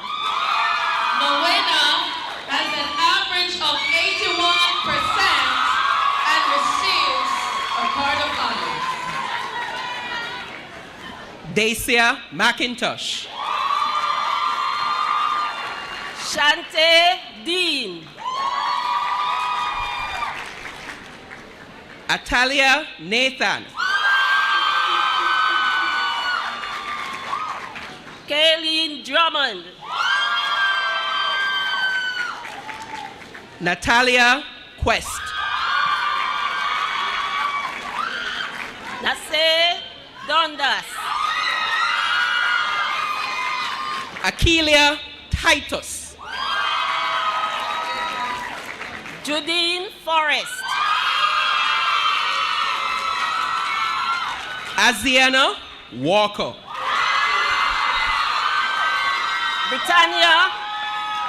Britannia Kerr.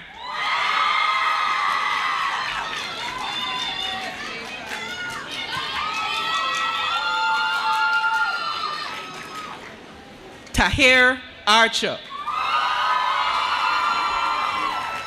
Kimisha Kerr.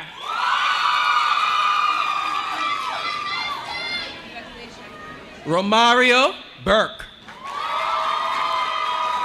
Alia Maxwell. Alia has an average of 84% and receives a card of honor. Aiden Callum.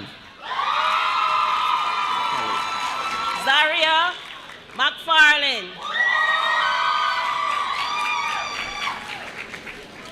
Tristavan Ellis. Sanika Mackenzie.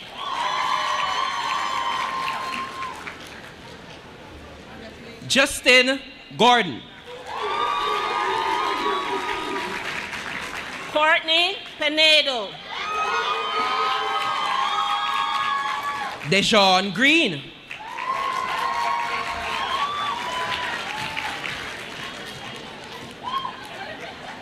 Ramona Pinlin.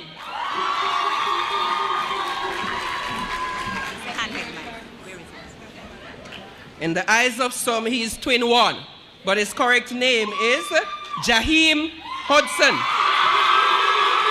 Jaheim has an average of 81% and receives a card of honor.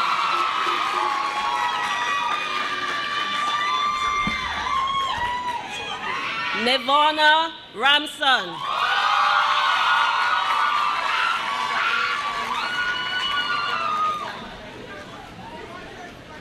And the one they refer to as twin two, Jordan Hudson.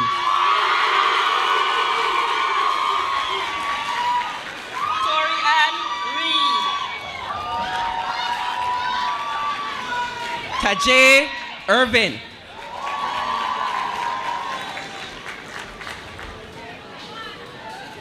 Nasara Rose. Trevane James.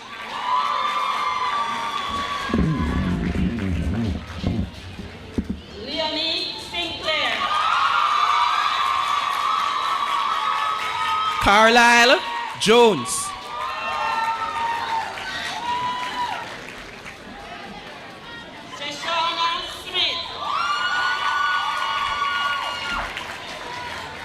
Jonathan Lawson. Genevieve Battle.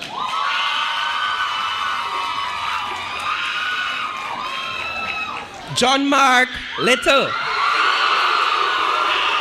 John Mark has an average of 84% and receives a card of honor. Kiana Vassell. Zion Manboard.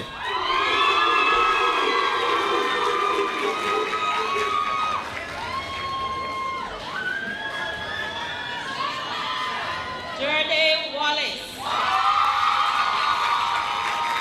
Marlon Mattison. Alicia Walters.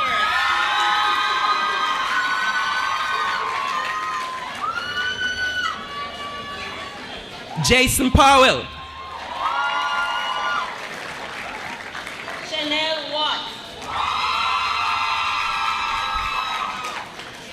Jamar Powell. Bessie Bihari.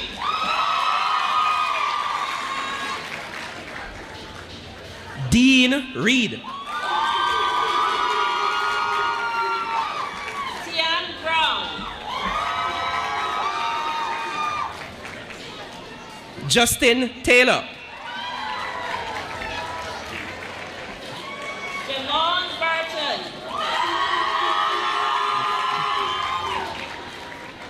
Onaje Titus. Kinroy Campbell.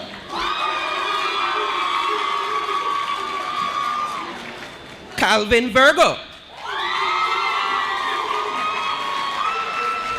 Deshaun Daly.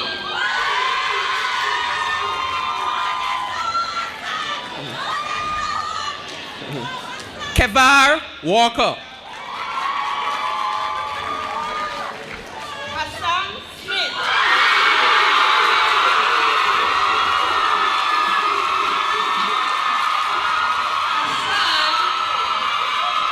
Has an average of 92%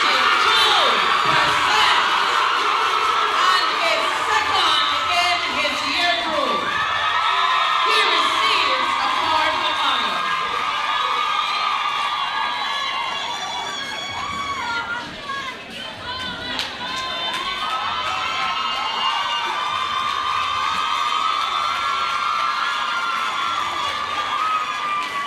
Dalmain Wallace. Average is 92%.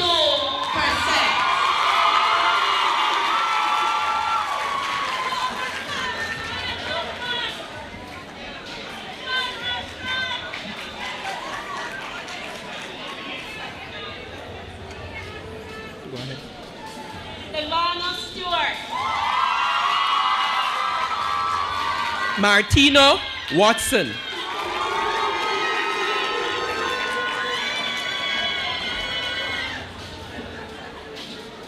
Gregory Watson. Gregory has an average of 93%. He receives a card of honor.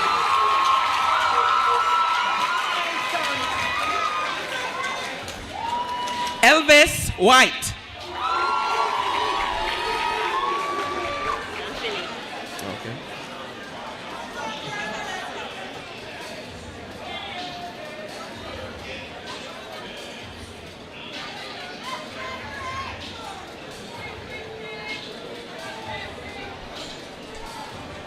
Tyreek White.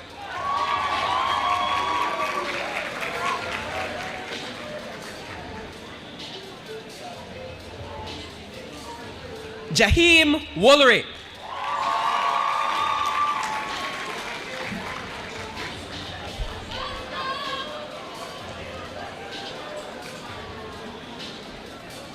And to round off 5 wide for the year 2026, we have no other than Zachary Winter.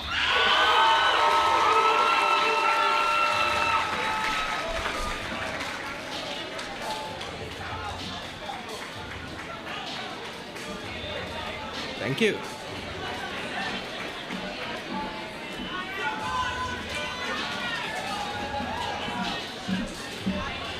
All right, thank you, so Roach and Mrs. Beswick. I thank you too to our presenters.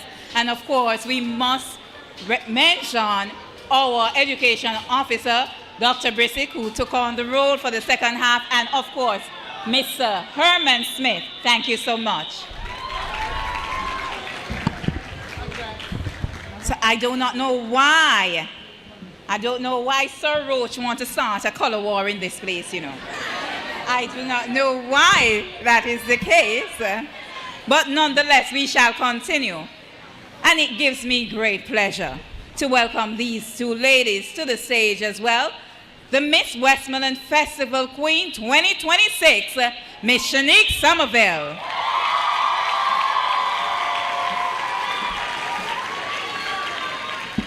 She is no stranger to us, coming from Perry Barry in Grange Hill. If we don't know nothing about Shanique, we know that. And of course, our first runner-up for 2026 Festival Queen and past student of Manning'S School, Miss Crystal Whitaker.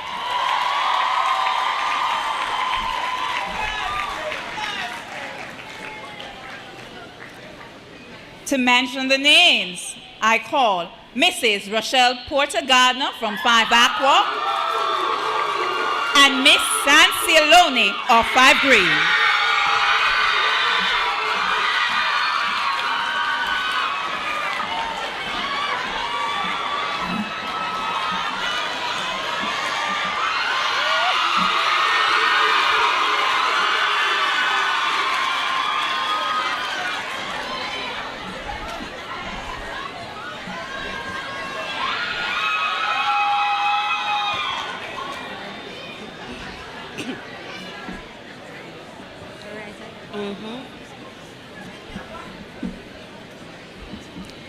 You walked in as strangers, you became your brother's keeper, and you are now leaving as a family. It is my absolute honor to introduce the 5 Green Innovators and Nation Builders.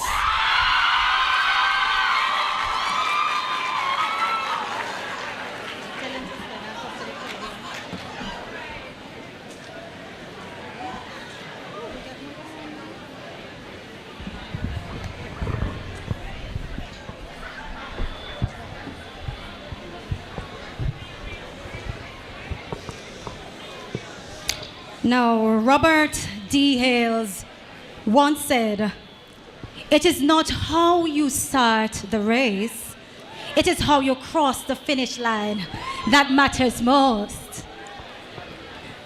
5 Aqua, you have worked hard.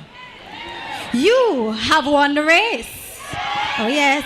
And today I celebrate with you reaching this important milestone. Now, it's with this great pleasure, this honor, this excitement, this zeal, this joy to invite you all to stand. 5 Aqua Gems. Yes, they're my babies. Invite them to stand and please make their way to the podium.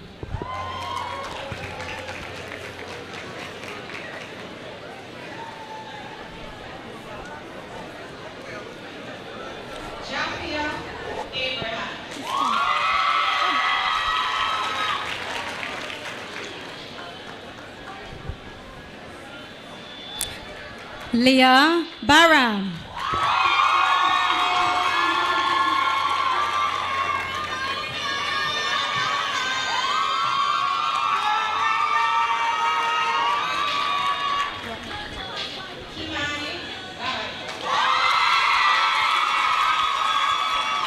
Donalisian Cummings.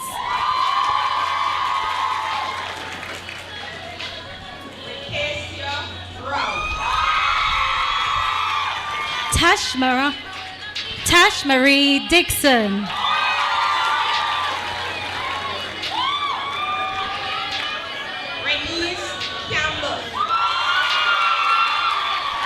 Caseyana Garvey.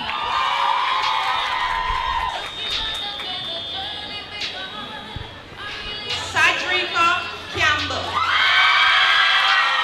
Cedrica has an average of 81% and receives a card of honor.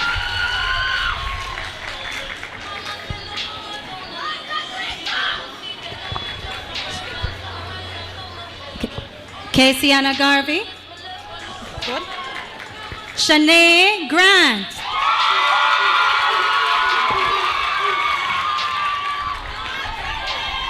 Adriana Chambers.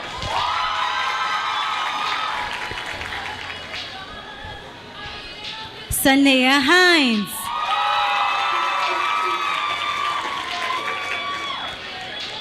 Talisa Chambers. Kejade Johnson.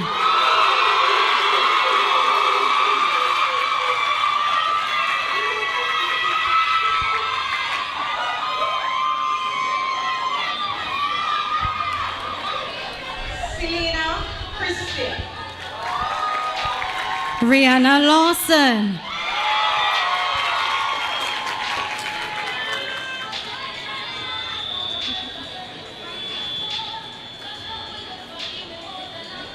Keandria Flahar. Keandria has an average of 80% and receives a card of honor. Rikalia Miller.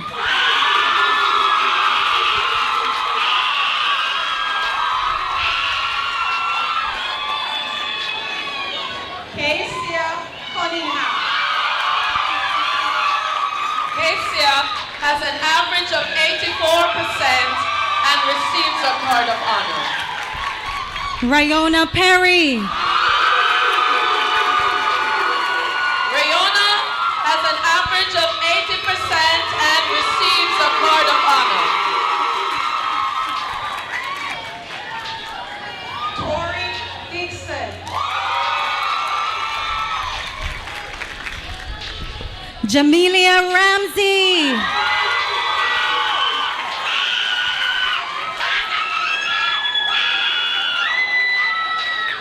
Haley Dobson. Tori Sharrier.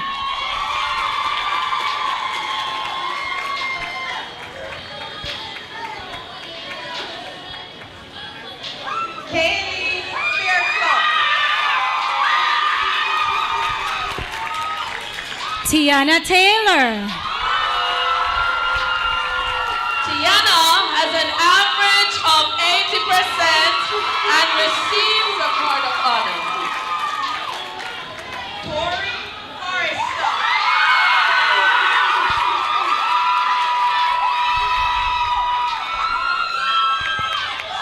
Mikhail Villers. Mikhail has an average of 80% and receives a card of honor. Alexine Gay.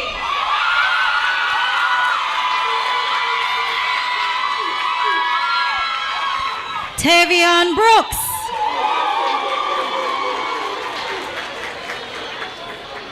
Sahana Green. Ricardo Campbell.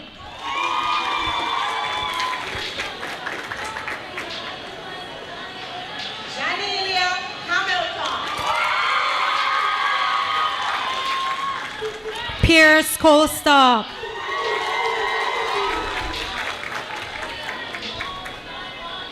Sahara Horton.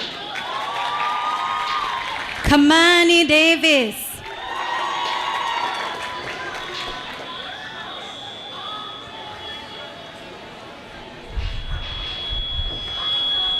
Latoya Hall.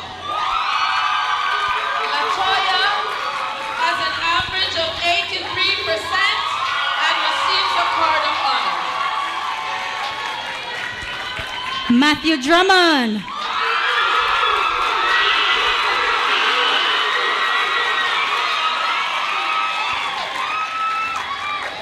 Carissa Jackson. Jade Fagan.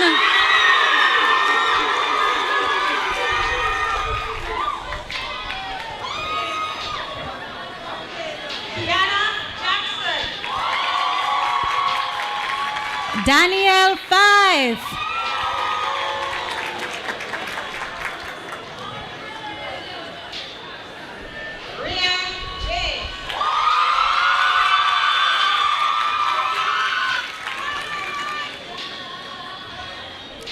Sean Janoni. Sean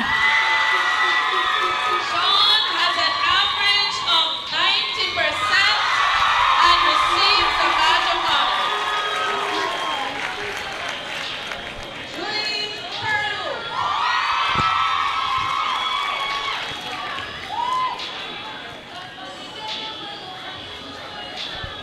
Avion Graham.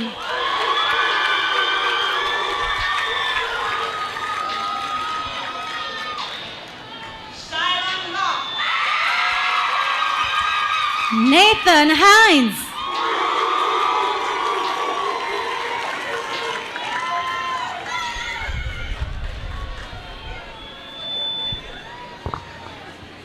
Sierra Malcolm.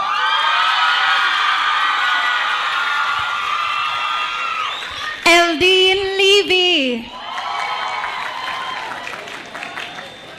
Danilo Martin. Danilo has an average of 80% and receives the card of honor. Khalil Manning.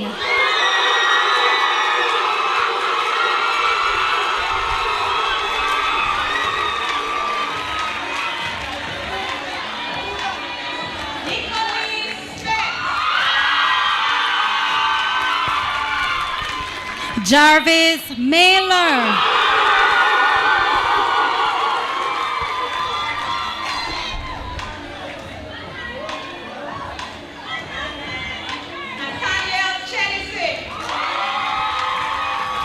Rajay Morgan.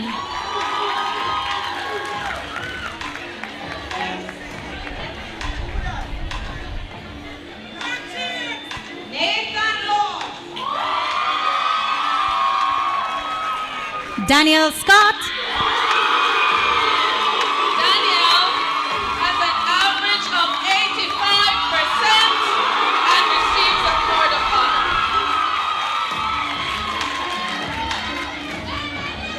Omarion McKenzie. Jamario Tomlinson.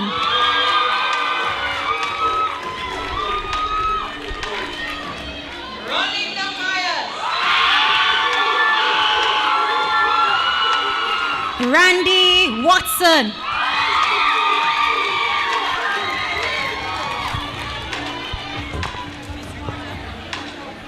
Dominic Myrie.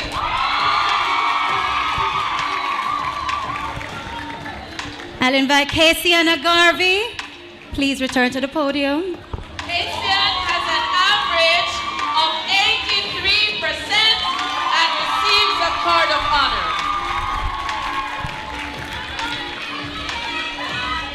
David Rashford.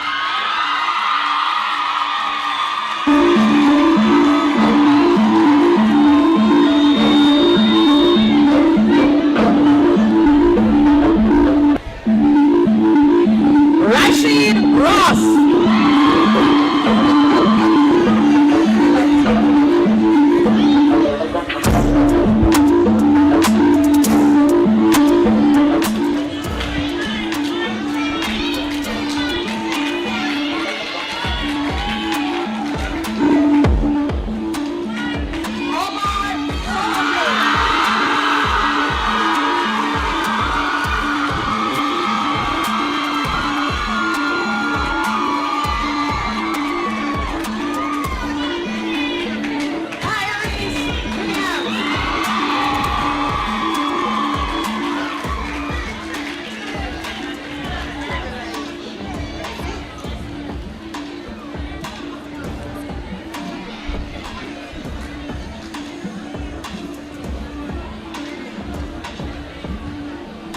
What is it? Who drifting with you? Who and you drifting? Who and one is drifting?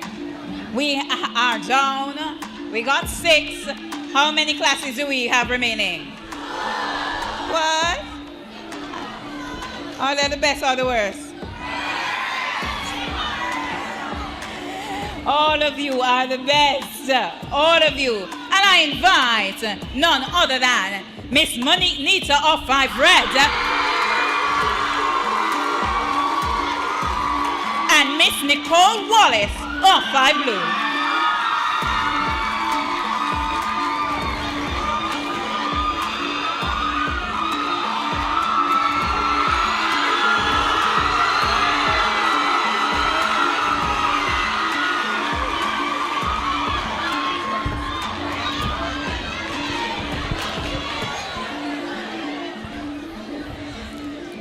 Ladies and gentlemen, permit me to acknowledge 30 of the most loving and protective students I have met in the last 20 years of my teaching journey. Without them, I could not have literally survived this past year. I now invite to the stage the resilient, resplendent future leaders of 5 Red to the stage. Approach the platform, please.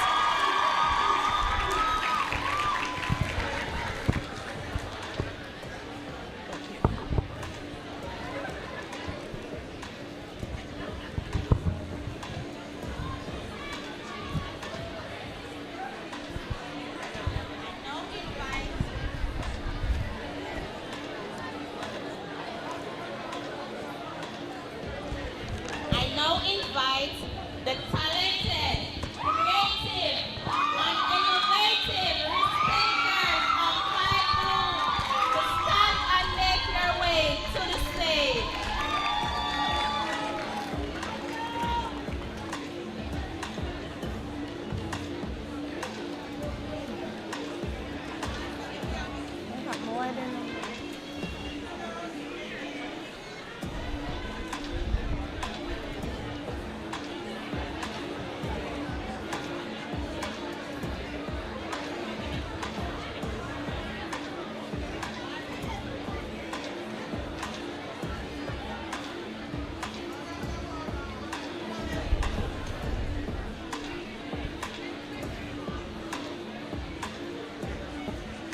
Denise Banton. Demona Cartwright. Demona has an average of 82% and receives a Card of Honor.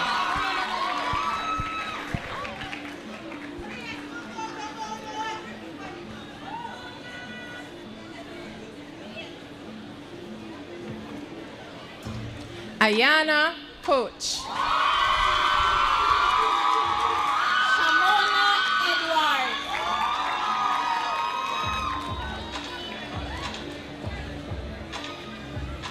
Deandra Daly. Deandra has an average of 82% and receives a Card of Honor.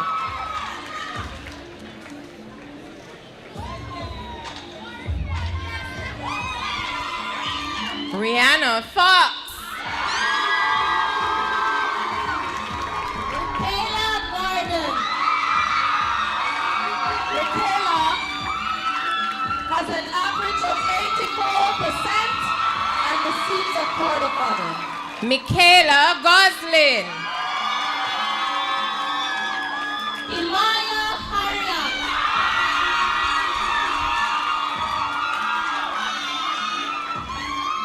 Michaela Irving. Christine Lewis. Hannah Kelly. Hannah has an average of 82% and receives a Card of Honor. Kimberly Margan.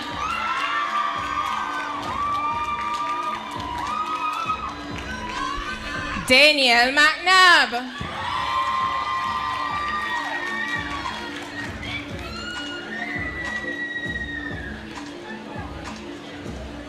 Kobe Lee Mundy. Tashika Plummer.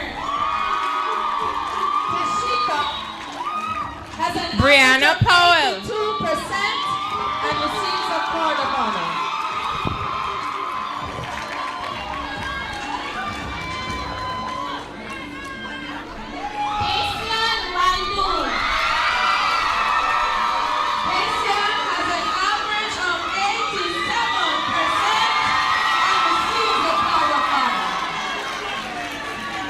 Chanel Reese. Angelique Singh.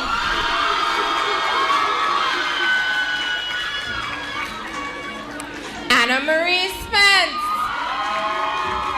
Benicia Tennant.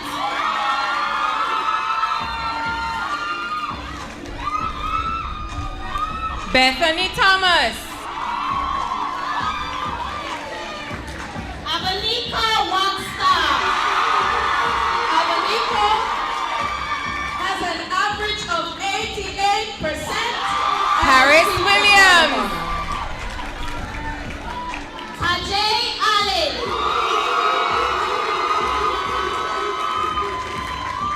Jaheim Bernard.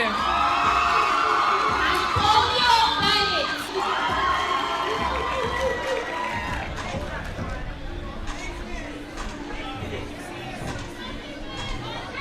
Joey Chinook.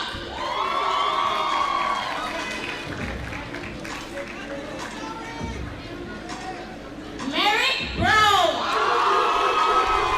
Nicholas Clark.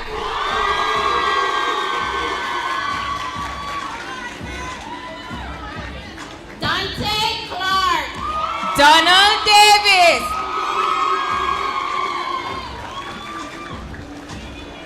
Damani Davis.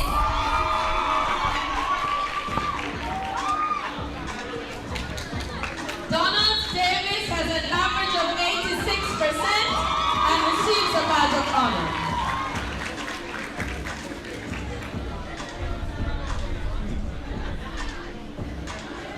Robaldo Dixon. Chrisandre Edwards. Pisante has an average of 81% and receives a badge of honor. Oshan Wooden.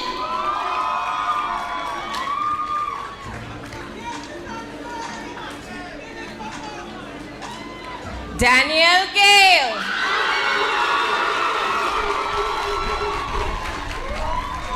Chase Grant. Richard Green. Dominique Johnson.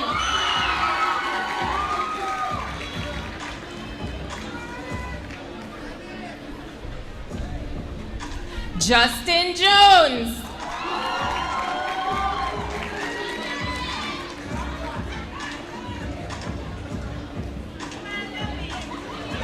Dante Livermore. Tariq Lewis.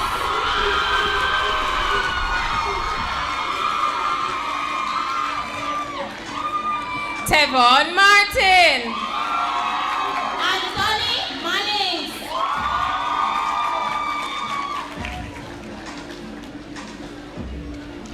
Jovan McLaughlin. Lamar Monroe.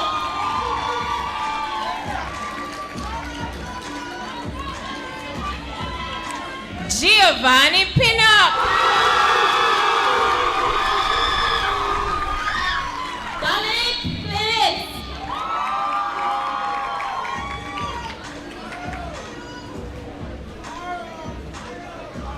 Alex Scarlett. Ron Saman.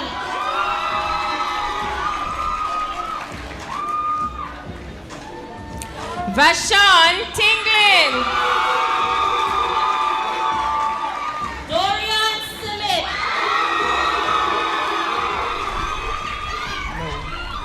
Kanil Wesam.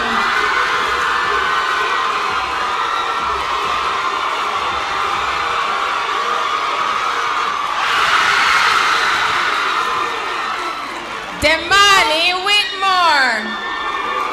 Theo Thompson. Theo has an average of 81% and receives a card of honor.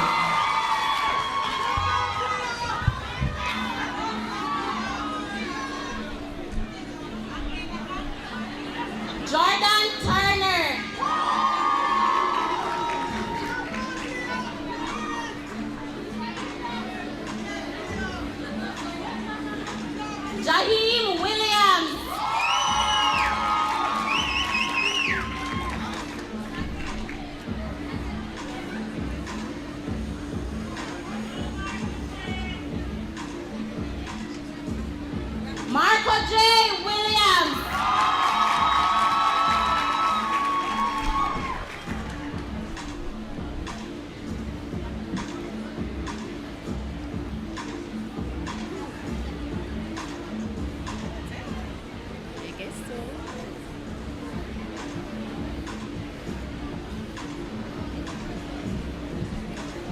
Thank you so much, ladies on the platform.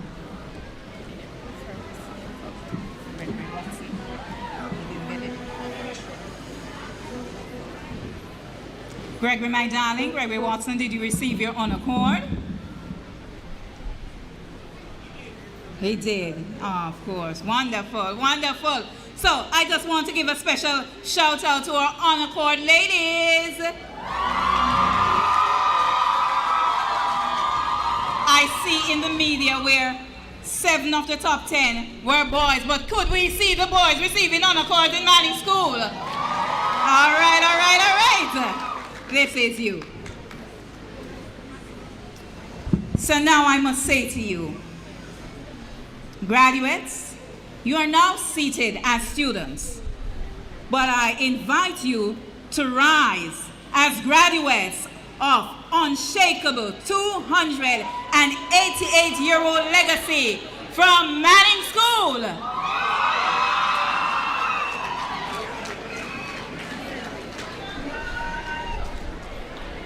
Photographers, I invite you to just plant yourself on the podium.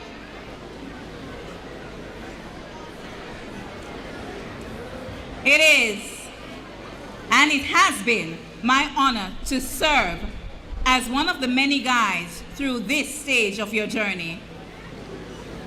My graduates, I'm proud of your growth.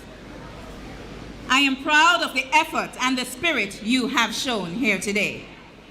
As you step into the next chapter, may you continue to rise, press forward, and face all that comes your way with courage and resilience! Ladies and gentlemen, they have tackled it all. They came through COVID. They came through Beryl. They came through Melissa. Nothing stopped them. Ladies and gentlemen, your 2026 graduates of Manning'S School.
Congratulations once more. You may be seated.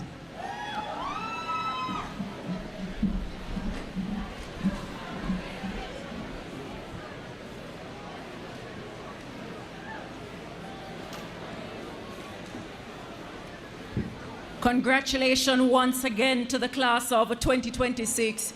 You know, I'm really trying to stay in the MC mode, but the reporter in me just says that this right here that I'm witnessing is a primetime news lead story right here. So, honestly, it is really an honor to be in the presence of all of this greatness, and I'm really just taking in every single moment of it. But as we progress further into the program, we move to a bit of a special moment because we're now celebrating the milestone, but we're doing it bridging both family connections and talent. And so at this point in time, we welcome on stage a brother-sister duo, Navon and Navona Ramson, to bring us a selection. Now, of course, this morning, Navon is the outgoing deputy head boy and graduated from Upper Sixth earlier this morning, and his sister, Navona, is graduating from fifth form.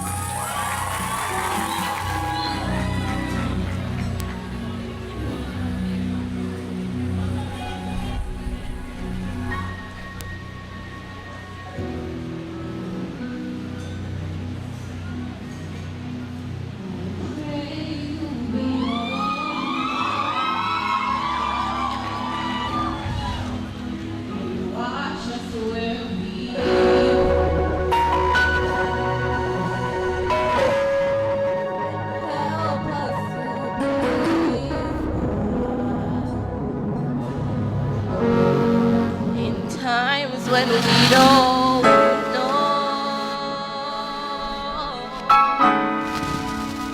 let this be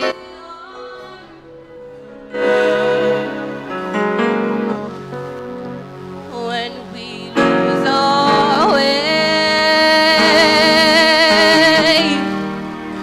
lead us to a place, guide us with your grace. To a place where we'll be safe.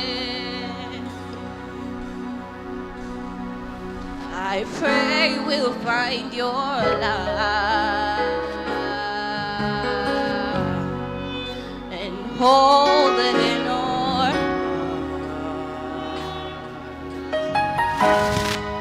When stars go out each night,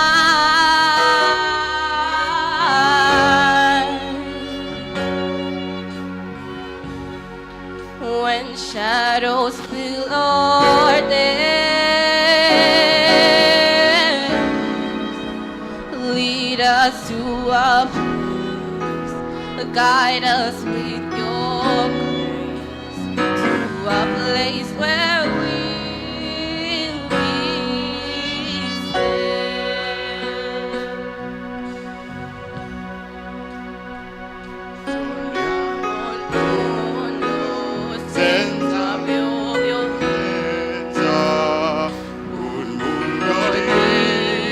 Justice, God is Baranda. Uno diablas, one was famosino. Simulo di pace, di fraternità.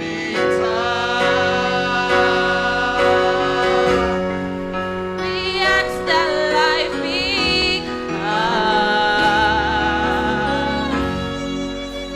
watch us from above.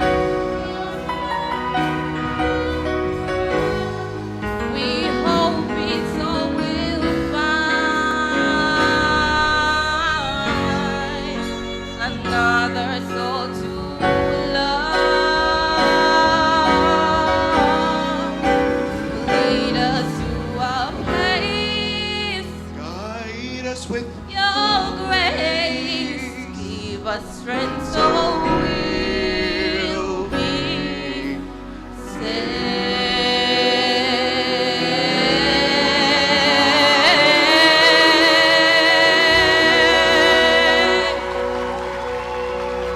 Kayla, my sister, I just want to tell you that I love you very much. And I'm not just saying it to hype the crowd, but you know what we go through and so forth. But I just want to take this moment as an opportunity to let you know that I am truly proud of you. And I just wanted to work and excel and just be beautiful, okay? I love you. Oh yes. And she's sick right now, by the way. God is good, eh? God is indeed good, and excellence does indeed run in the family. Thank you so much to our brother and sister duo, Navon and Navona. We now move to one of the most anticipated moments of any graduation ceremony. the valedictorian address.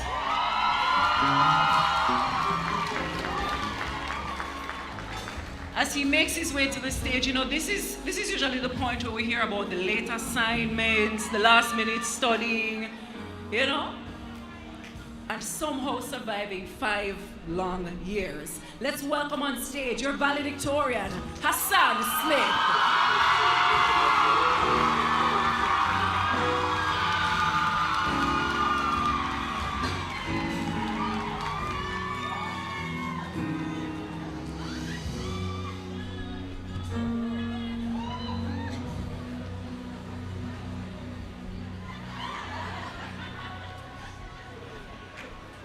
Mic check.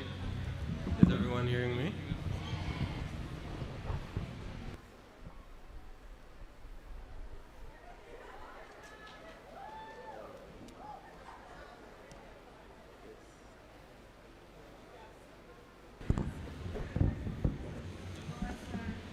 Yeah, still hearing me?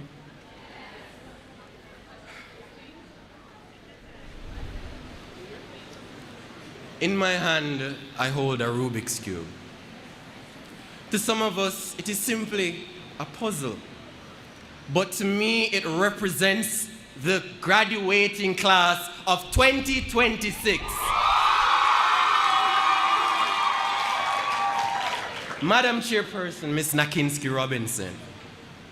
Honored guest speaker, Mrs. Marlene Stevenson Daly. Board Chairman, Mr. Moses Chaibar, who is represented by Ms. Tia Thompson, Secretary of the Board of Management. Education Officer for Region 4, our dear Dr. Shamara Brissett. Headmaster, Mr. Steve Gordon.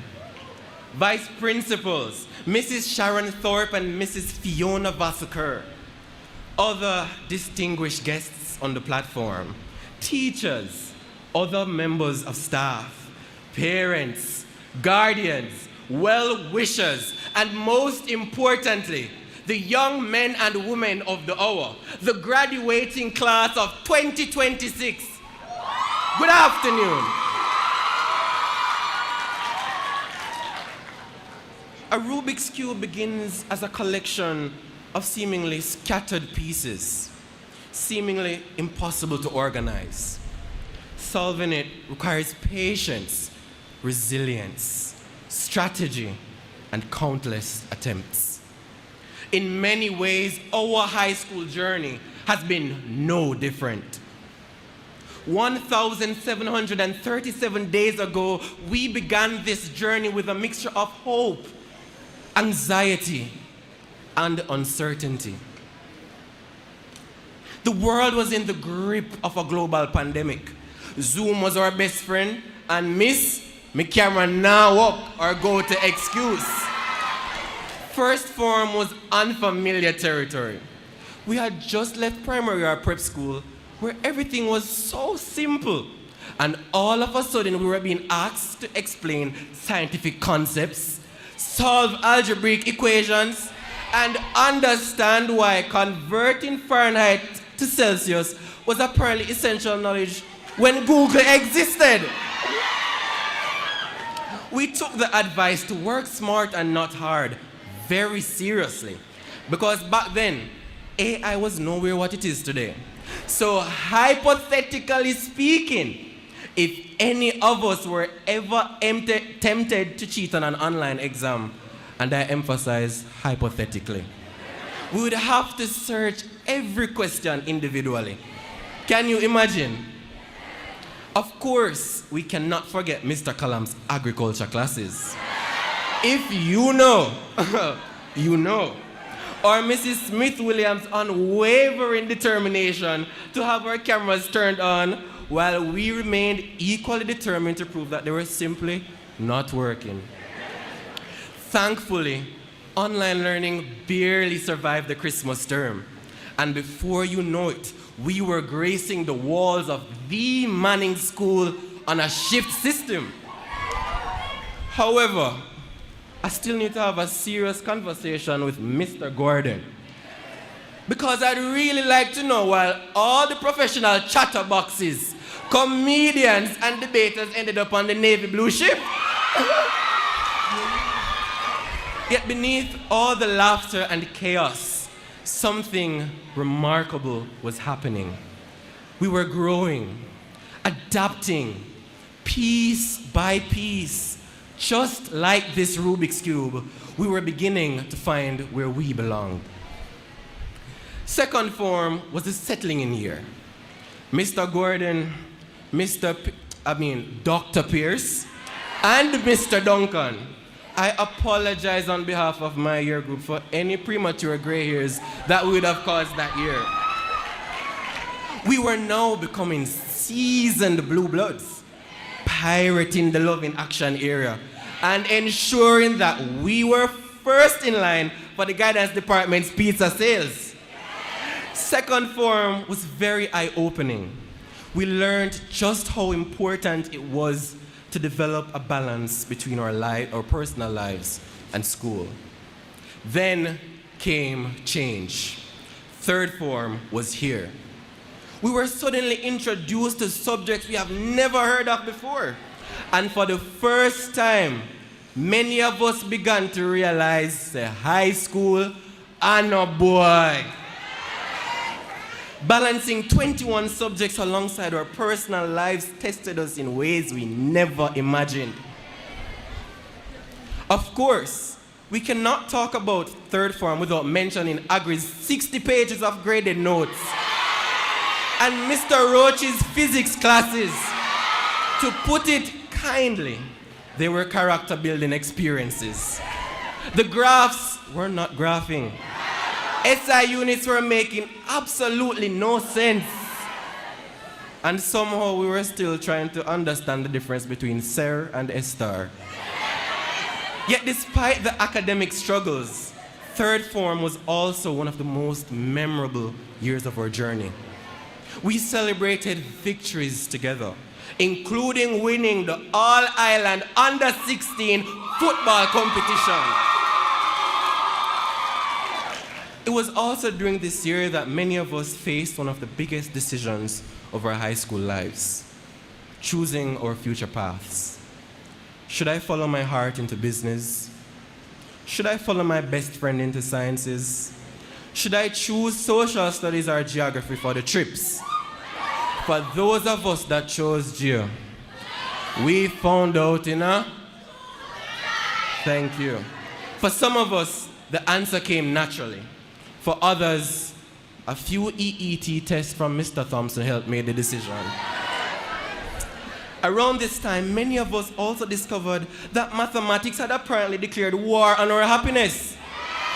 One day we were solving simple equations, and the next Pythagoras' theorem had slapped us in the face. While angles of elevation and depression were putting us into depression. And if Mr. Stewart wasn't your geography teacher, were you doing geography at all? One voice! As third form came to an end, we found ourselves experiencing one of the bittersweet moments of high school. We had finally been accepted into our chosen area of study. But the price of that achievement, the opportunity cost, were the econ students there, was leaving behind some of the friendships, classes, and the daily routines that had become a part of us. The Rubik's Cube was beginning to take shape, but some of its pieces were now moving in different directions. September the 2nd, 2024, we had finally made it into the big leagues, senior students. Still recovering from Hurricane Beryl and trying to piece everything back together, we returned to school ready to tackle fourth form. Little did we know, waiting for us were SBAs, labs, practicals, and Miss Chambers' history tests. And Miss Nita, she was not playing about her SBAs. It felt as though 1,000,001 labs were waiting for us, even labs that were not graded. At that point, we began to wonder if the real experiment was us. For the technical students, fourth form was filled with unforgettable memories. One of the most memorable was when a pigeon decided to take up permanent residence in the building classroom. Despite countless attempts to evict him, he refused to leave. So eventually, we accepted defeat, named him Randy, and made him an honorary member of the graduating class of 2026. Business students, I know you can relate. The financial statements had us in a chokehold. And if that income statement was incorrect, dog, nyam your supper. Because there was absolutely no balancing of that balance sheet. We also have to mention Miss Eard and her seemingly endless assignments. Mighty God of Daniel. It was around this time that many of us discovered that principles of accounts was not for the faint-hearted. Art students, come to the front for me. So often, we hear that arts and business are the easiest areas in Manning'S. Yet while people were saying that, history students were busy playing what felt like a game of cash pot. 6 out of 25, 11 out of 25, and God bless you if you manage to reach 20 out of the 25. Between the lengthy history notes, 20 poems to analyze, 10 short stories to memorize, and Shakespeare reminding us daily that suffering builds character. Many of us were hanging on by a thread. We art almost maddeth. Yet if we're being fair, no group seemed to suffer quite like the science students. Between the endless labs, write-ups, and that one biology exam where every term looked like it belonged in a foreign language, survival itself became an achievement, and not burning down the chemistry lab, an even bigger one. By the end of 4th form, the Rubik's Cube was becoming more complicated than ever. New colors were appearing. New challenges emerged. And at times, it felt impossible to see the finished picture. Yet with every assignment completed, every SBA submitted, and every obstacle overcome, another piece slowly fell into place. Or so we thought. 5th form was now here. Stress like never before. Any SBA or lab that had not been completed, now was the time. Teachers were pushing to complete syllabi, and we were growing gray hairs from the stress. On September the 9th, 2025, we came out in our numbers for registration. And almost like a foreshadowing of what was to come, heavy torrential rainfall trapped us at school. Unfortunately, we did not know what was in store. We understood what was required of us, and so we put our shoulders to the wheel, working day and night to ensure that every assignment were submitted on time. Somehow, we still found time to video call our best friends. But on October the 28th, 2025, we experienced a hurricane like never before. Melissa heard what Beryl did, and decided that she wanted to show Beryl how the job was really done. Melissa toured through our dear Thomas Manning building. The roofs of P block and M block, which had only recently been restored after Beryl, were no match for her. After Beryl, we could at least find the zinc sheets. Melissa made sure that was not the case. For 2 months, we were out of school. And for 2 months, we were worried about what would happen next. Syllabi were incomplete. SBAs were unfinished. Practicals were undone. And CSEC examinations were only months away. Personally, though, I was more concerned with my partner money than anything else. The first thing I did when I got Wi-Fi was to text the banker to make sure she was still alive. But in a time of uncertainty and low spirits, the Past Students Association and the school's administration stepped up. Whether it was driving to a student's home to check on them, or donating whatever they could to classmates in need, they showed us the importance of community and reminded us just how strong our blue blood family truly is. But challenges still laid ahead. We had lost the roofs of our labs, power, internet access, and many classrooms. The big question was, what are we going to do? We pondered and we pondered some more.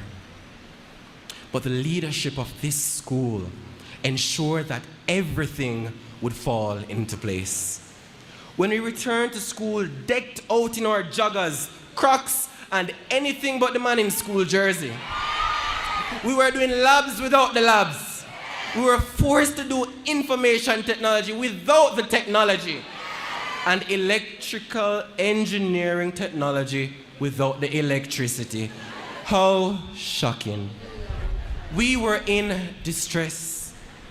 It seemed as though our ancient light of learning was dimming.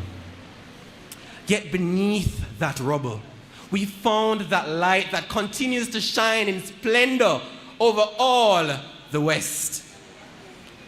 Then in February, CXC informed us that schools could choose whether students would sit paper 1 only or both papers 1 and 2.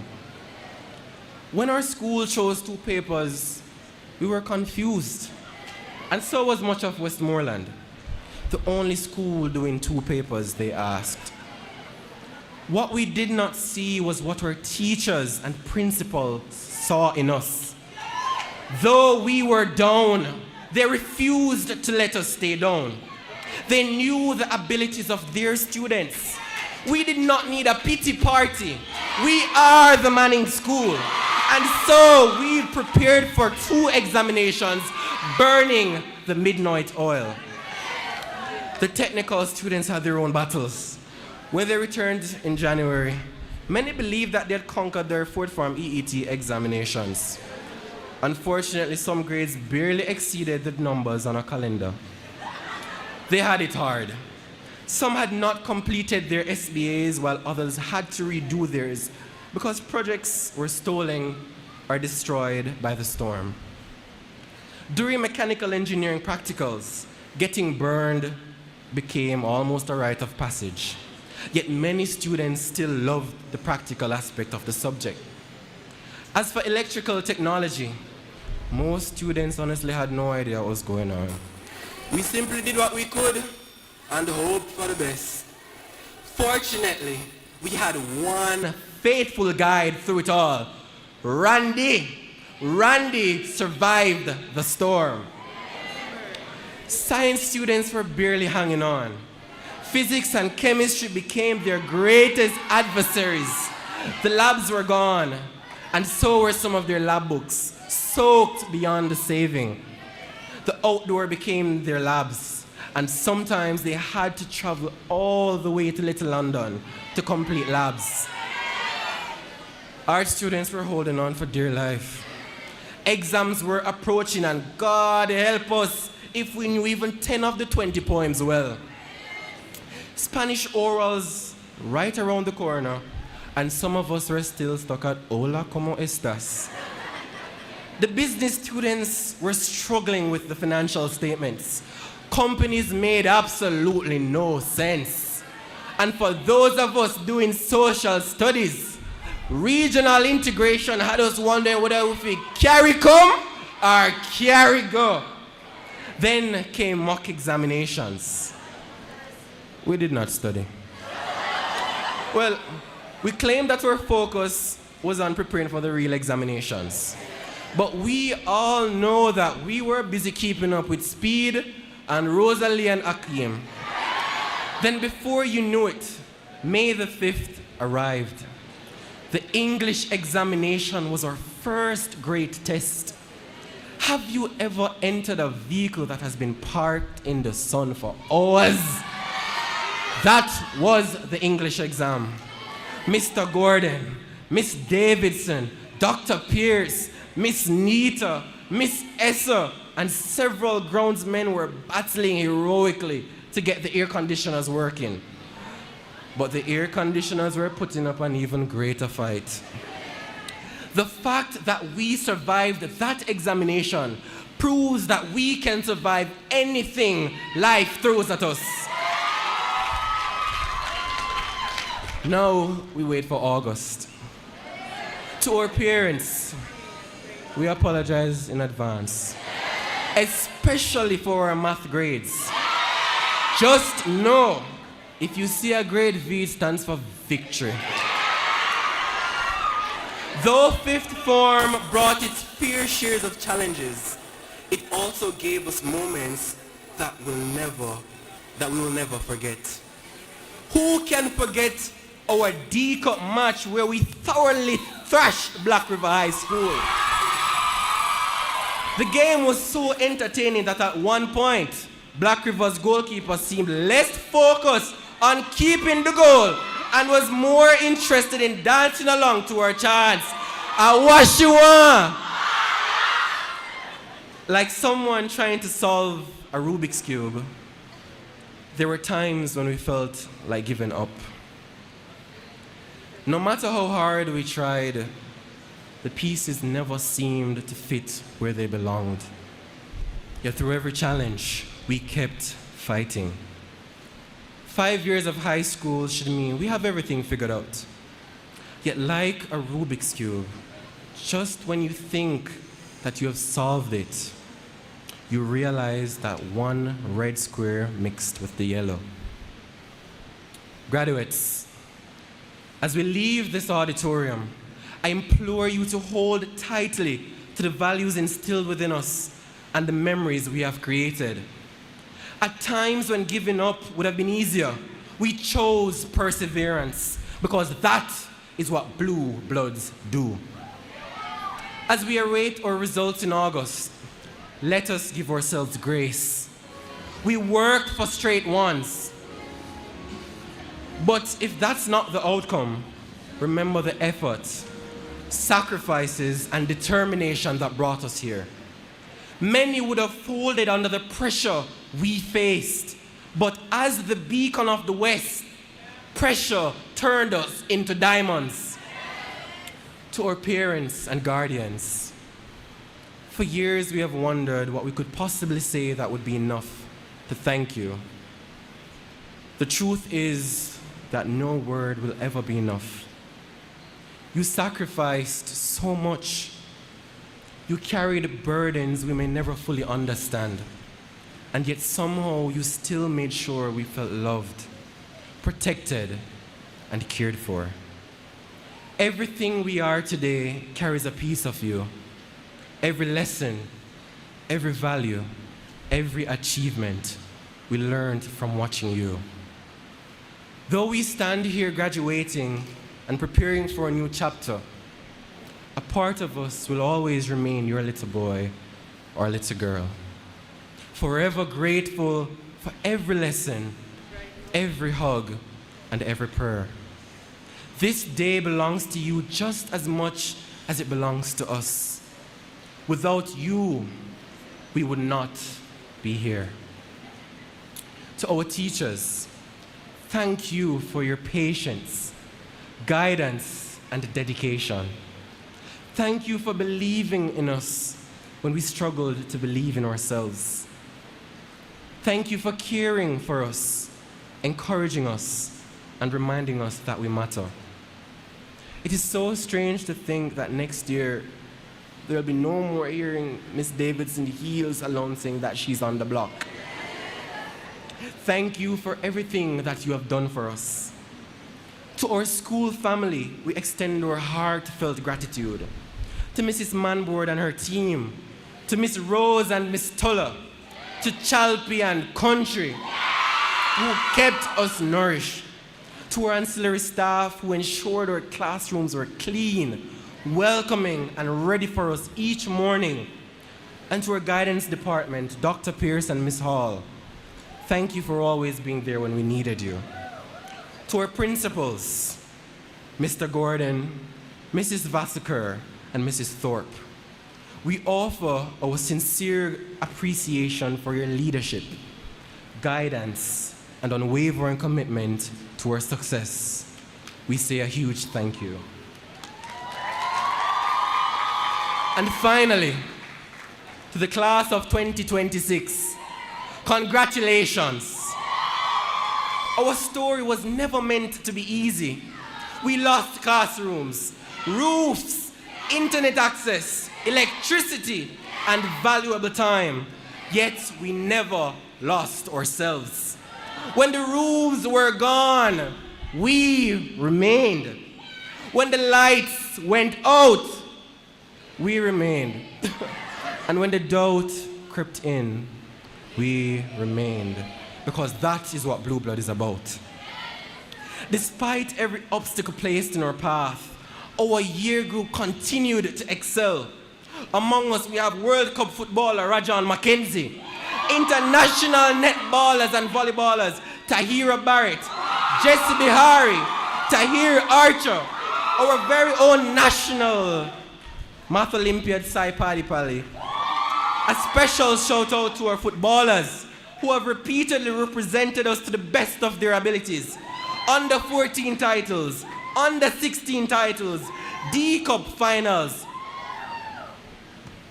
We have shown that excellence is not defined by circumstance, but by determination. As we take the next step, whether to sixth form, university, community college, or the world of work, remember why you started. Remember who helped you along the way. And remember that no matter where life takes us, we will always have a home at the Manning'S School. May wherever we may walk or sail on land or ocean, that we remember thee, our own dear Manning'S School. Congratulations, class of 2026. The future awaits our greatness.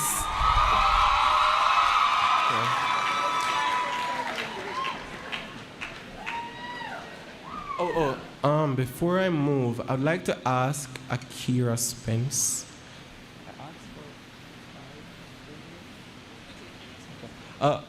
Quickly.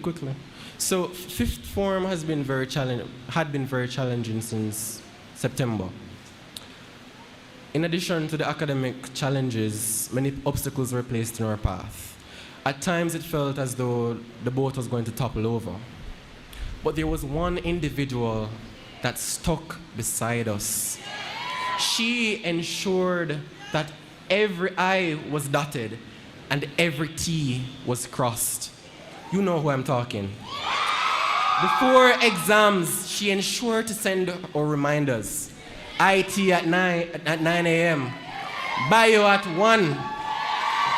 She showed out always. And so the class of 2026 would love to say thank you. And to say thank you, we would like to offer this token of appreciation to our dear Miss Jessica Davidson.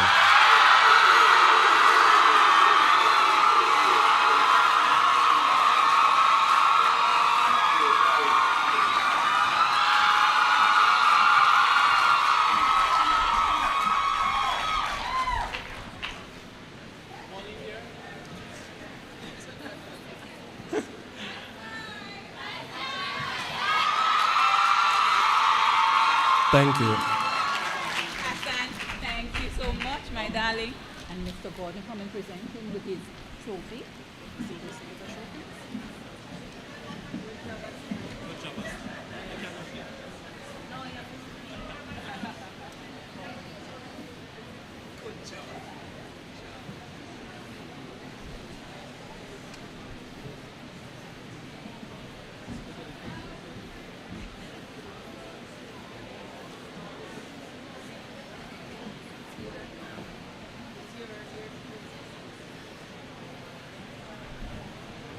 So at this time, the head boy will be, the valedictorian will be presented with a trophy by the principal, the headmaster, Mr. Steve Gordon.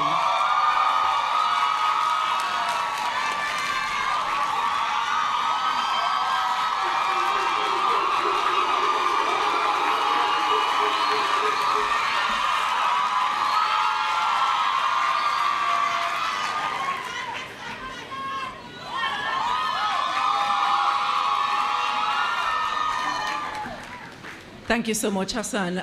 Mr. Gordon was actually asking if there was money in that gift basket for Miss Davidson.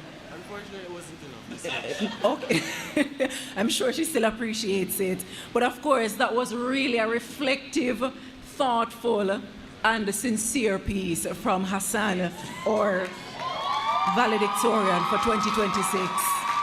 And of course, it reminded me of when myself and Shanique, a decade ago, would have been in your position. It was really a time. We're winding down to the final stages of today's program. And so we move to a segment that recognizes excellence beyond the classroom, the presentation of special awards. These awards highlight dedication to school life, qualities that define the graduating class in many ways. And so at this time, I ask to join me on stage Simonique Spence to receive the 2026 cohort gift.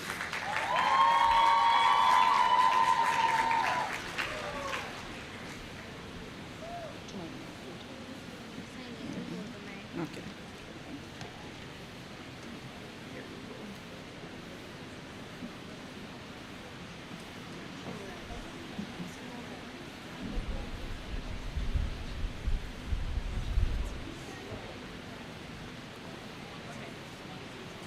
Mr. Gordon, it is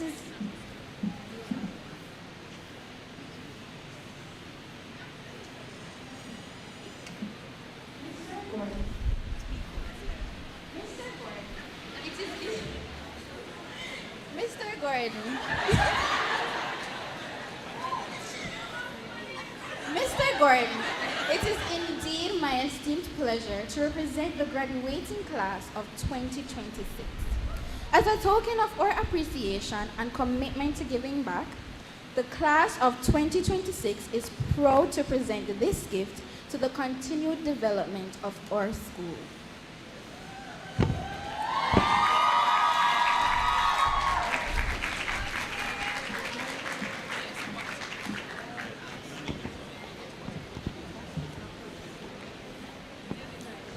Thank you so much, Simonique. We now invite Miss Vanessa Myrie from the class of 2004 for the Legacy Scholarship Award.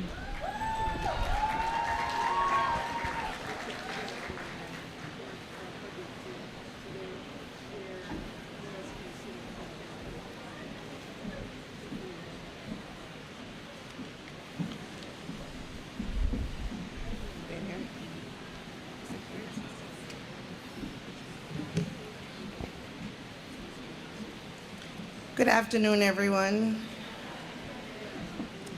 It is our distinct pleasure to be here today to celebrate this incredible milestone with the class of 2026, while proudly representing the class of 2004.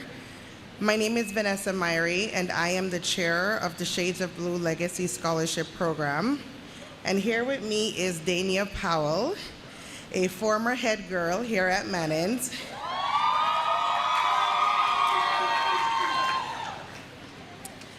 and a two-time recipient of the Shades of Blue Scholarship.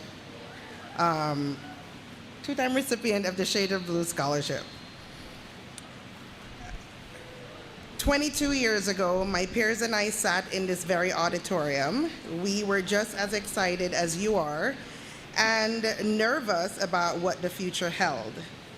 The Shades of Blue Scholarship Program was established in 2024, and it was our cohort's way of giving back to Manning'S by investing directly in the future of the student body, while helping to ease the financial burden on students and their families. Since its inception, the program has awarded up to $4 million in scholarships to 73 well-deserved recipients spanning from first form to upper sixth form. All this was made possible by members from our cohort with some support from other Manning'S alumni. We're honored to be here today to present awards to the fifth form recipients. And today from your cohort, we have 7 recipients who will be receiving awards ranging from $40,000 to $55,000. Please join me in congratulating these recipients. So fifth form recipient for the Next Step Scholarship, we have Michaela Waysome.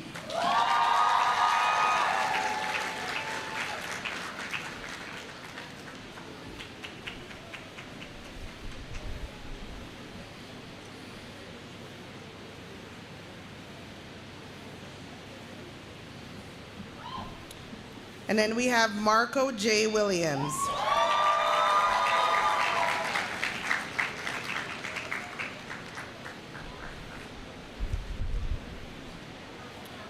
Okay.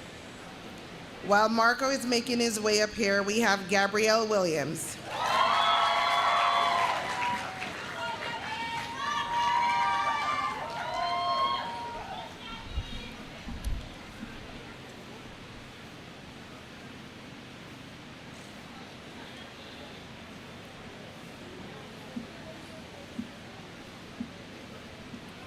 And for our technical education scholarship, we have Atalia Nathan.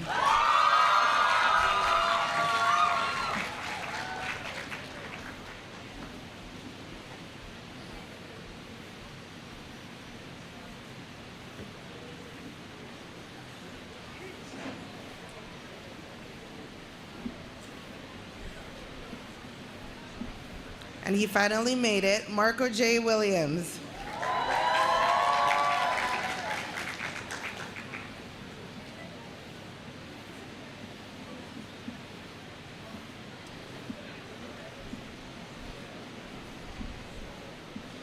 Next up, we have the recipient of our Student Athlete Scholarship, and that is Tahira Barrett.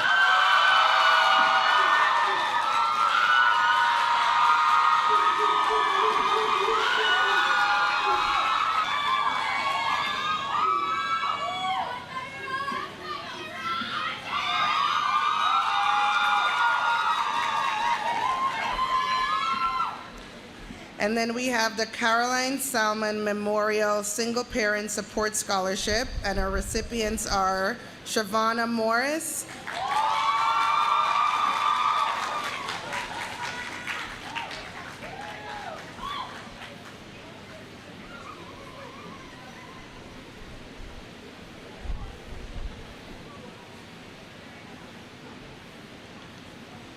and Mawina DaCosta.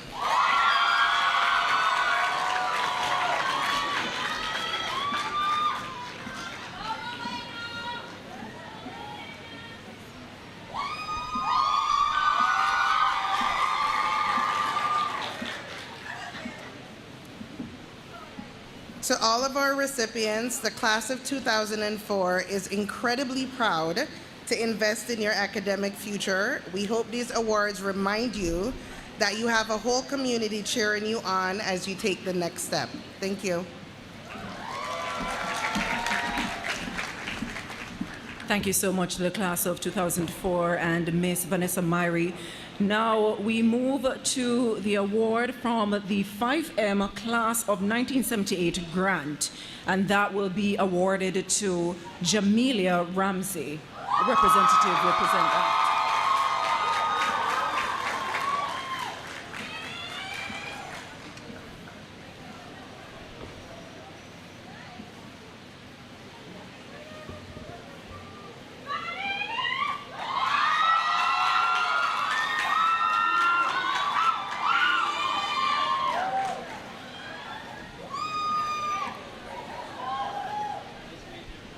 Now, while we wait on that, here's just a little bit of information about Jamila. Now, she's a determined and resilient fifth form student whose daily commute from Trelawney to Manning'S daily reflects her unwavering commitment to education.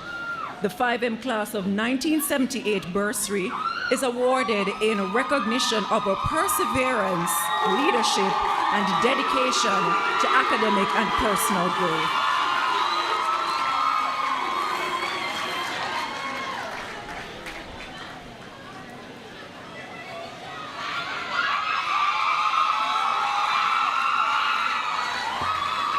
Congratulations, Jamelia, for that award, And our next award comes from the Omega Medical Community Service Award, and that will be handed over to your valedictorian, Hassan Smith.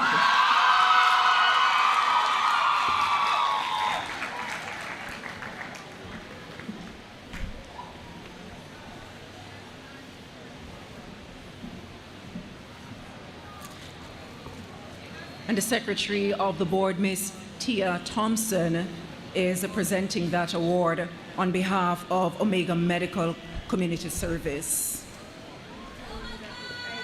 And of course,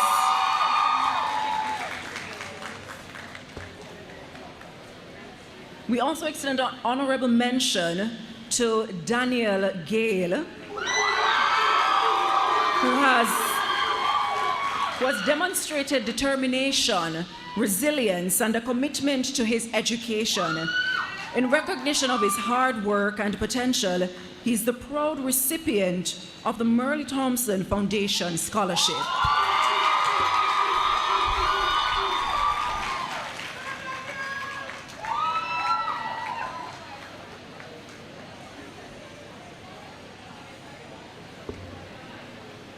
Daniel, where art thou? We give him a round of applause as he makes his way to the stage.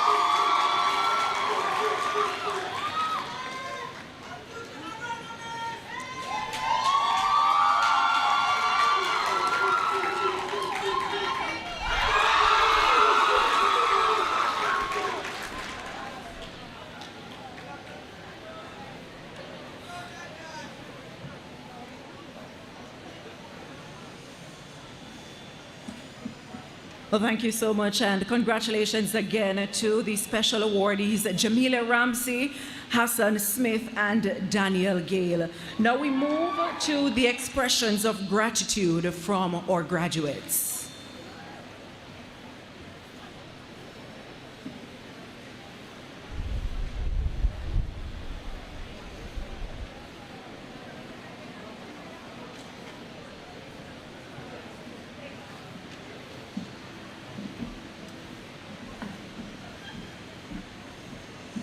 Good afternoon, ladies and gentlemen. At this time, I would like to invite Ms. Nakinsky Robinson to the podium.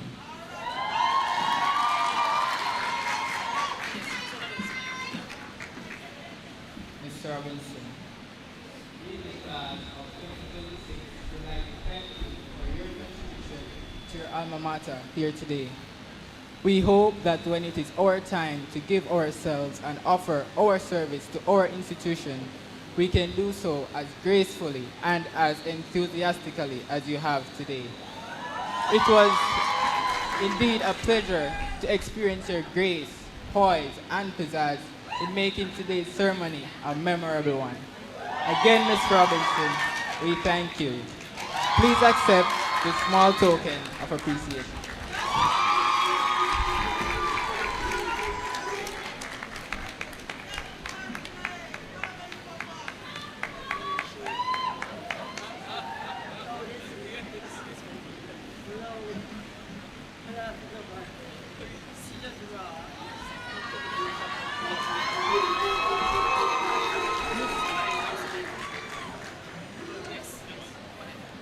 Good afternoon, everyone.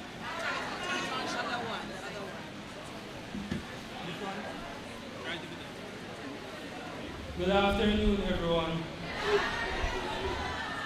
I would now like to invite Mrs. Marlene Stevenson-Daly to the podium.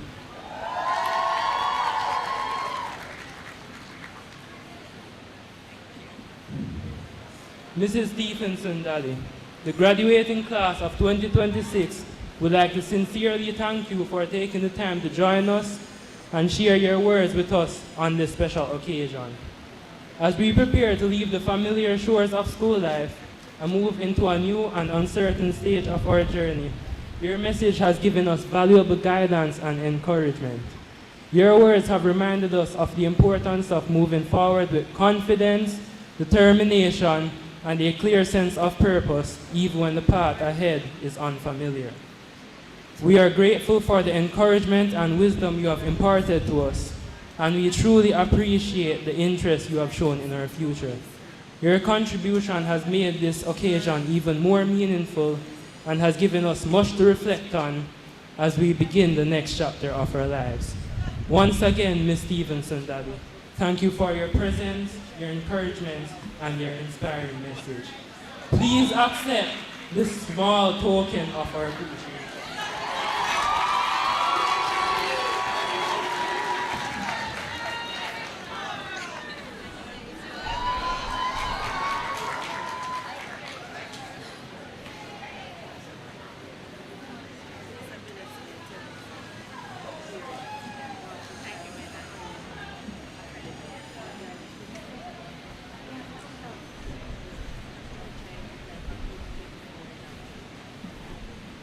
Good afternoon.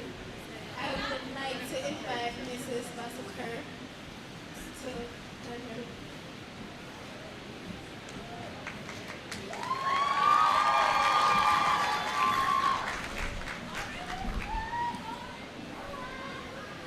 On behalf of the Manning'S School, I want to thank you for that amazing prayer that you did.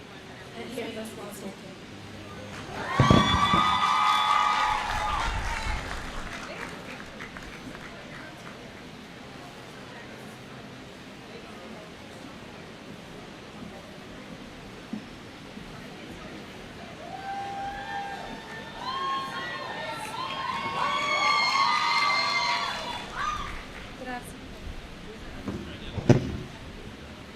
Good afternoon. I would now like to invite Ms. Crystal Whitaker to the stand.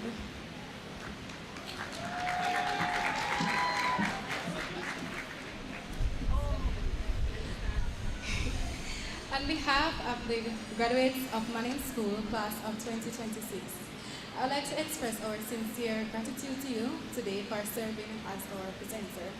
Your grace, beauty, confidence, and professionalism has truly inspired us as we celebrate this important milestone.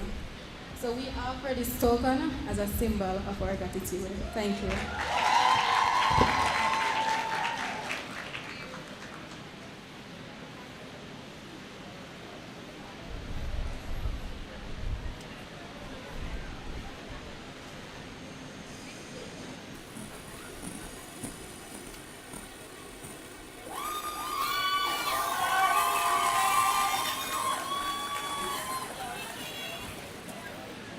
At this moment, I would like to ask Miss Shani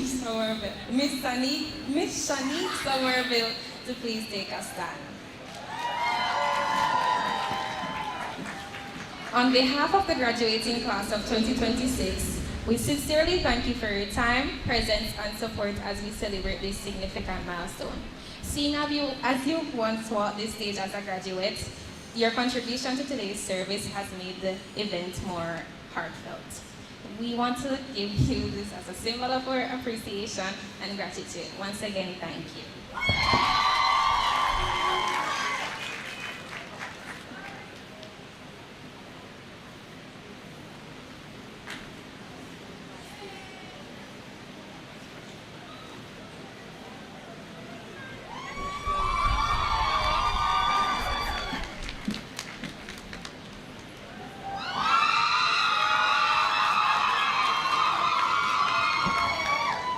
Good afternoon. I would now like to invite Mr. Herman Smith to the podium.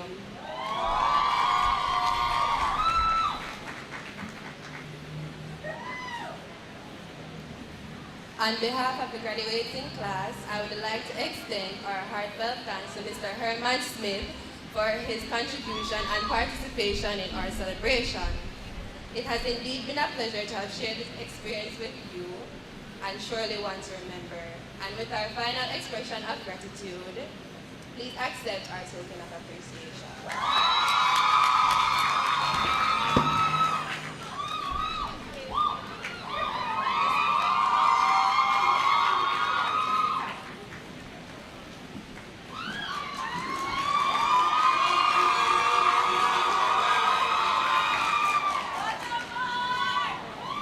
Good afternoon, everyone.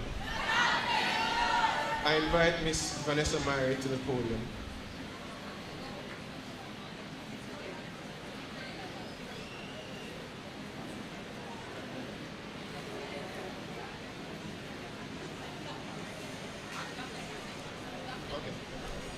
Okay, in her place, I will invite Dr. Brissett to the podium.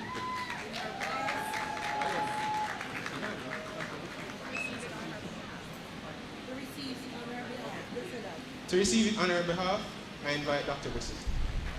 So where are the claps? Come on.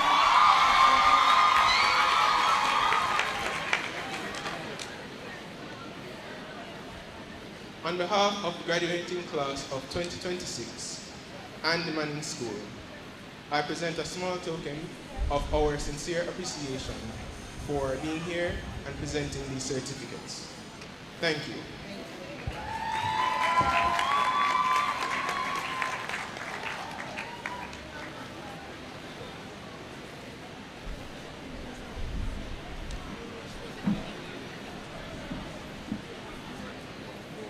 Thank you so much to the members of the graduating class. Parents, guardians, are you still here with us? Yeah, me know I'm tired. Yeah, we're getting to the end of the ceremony. So at this point in time, we invite, on behalf of the graduating class, we invite Anika Wagstaff to present the vote of thanks.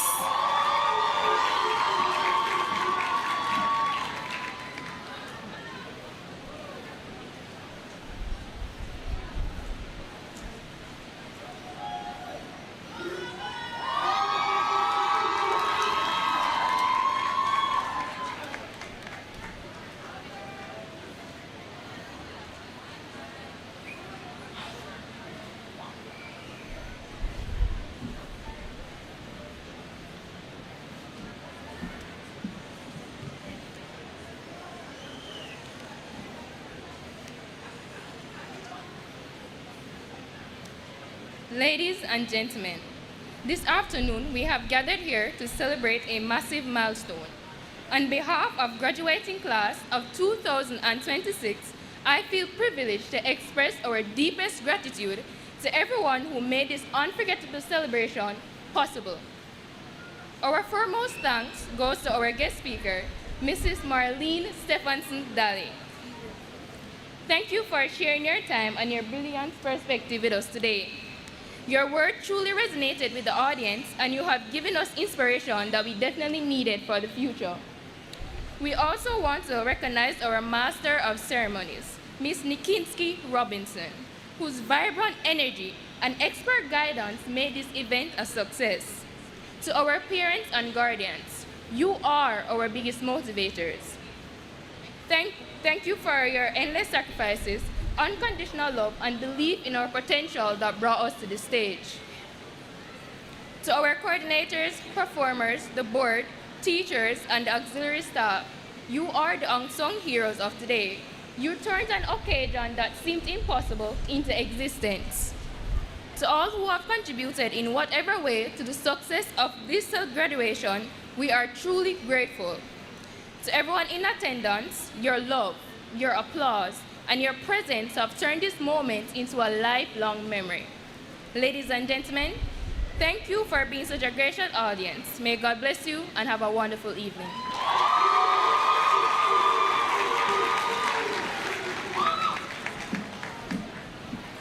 Thank you so much, Abanika. Now we are at the point where we're bringing today's ceremony to a close. Yes. And we're reminded that this is not the ending, it is the beginning for you graduates. We have witnessed a class that has truly embodied the spirit of this year's theme, sailing uncharted waters, rising with strength and resilience. Today you leave these walls not just as graduates, but as young people equipped with something far greater than a certificate. You leave with experience beyond anything any syllabus could teach, character, and the courage to navigate whatever lies ahead. As our guest speaker, Mrs. Marlene Stevenson-Daly said, there will be waters you have never sailed before.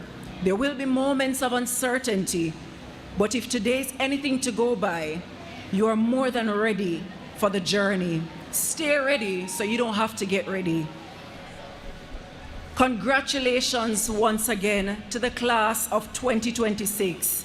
May you continue to rise with strength, move with purpose, and sail boldly into every opportunity that awaits you. We now stand at this time for the singing of the school song. And in this will be led by the Manning'S Chorale.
So of course, our guests will exit the platform first and then the graduates will follow.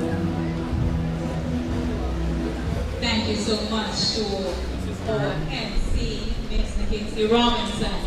So ladies and gentlemen, boys and girls, just a few reminders to the graduates as they exit. When you exit, you go and collect your packages. There is also a token of appreciation in terms of a snack bag on the outside for you at the canteen, donated by our very own Miss Melody Allen. For those of us who don't know, that is Miss Mello, and she has been a long friend and family of the Manning'S School. And you will find that Miss Allen has a snack bag for you by the canteen. Okay? So when you leave here, collect your packages. get your snack and turn in your gown. Take your photo and turn in your gown. DJ, turn it up.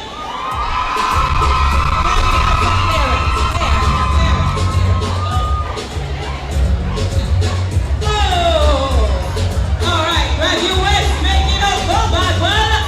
All right, hey, okay, hey.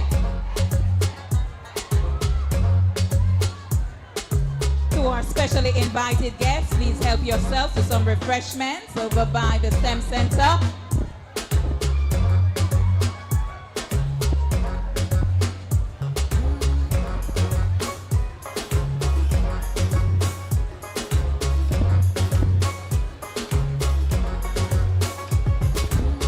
Give them way, hey, we made it, hey, one, hey,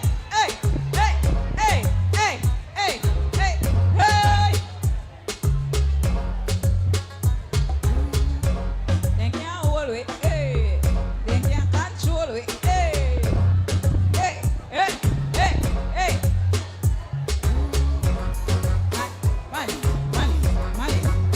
Money, school, hey, money,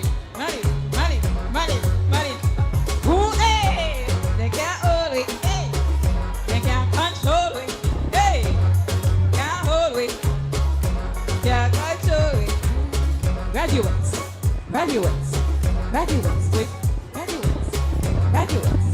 Graduates, oh.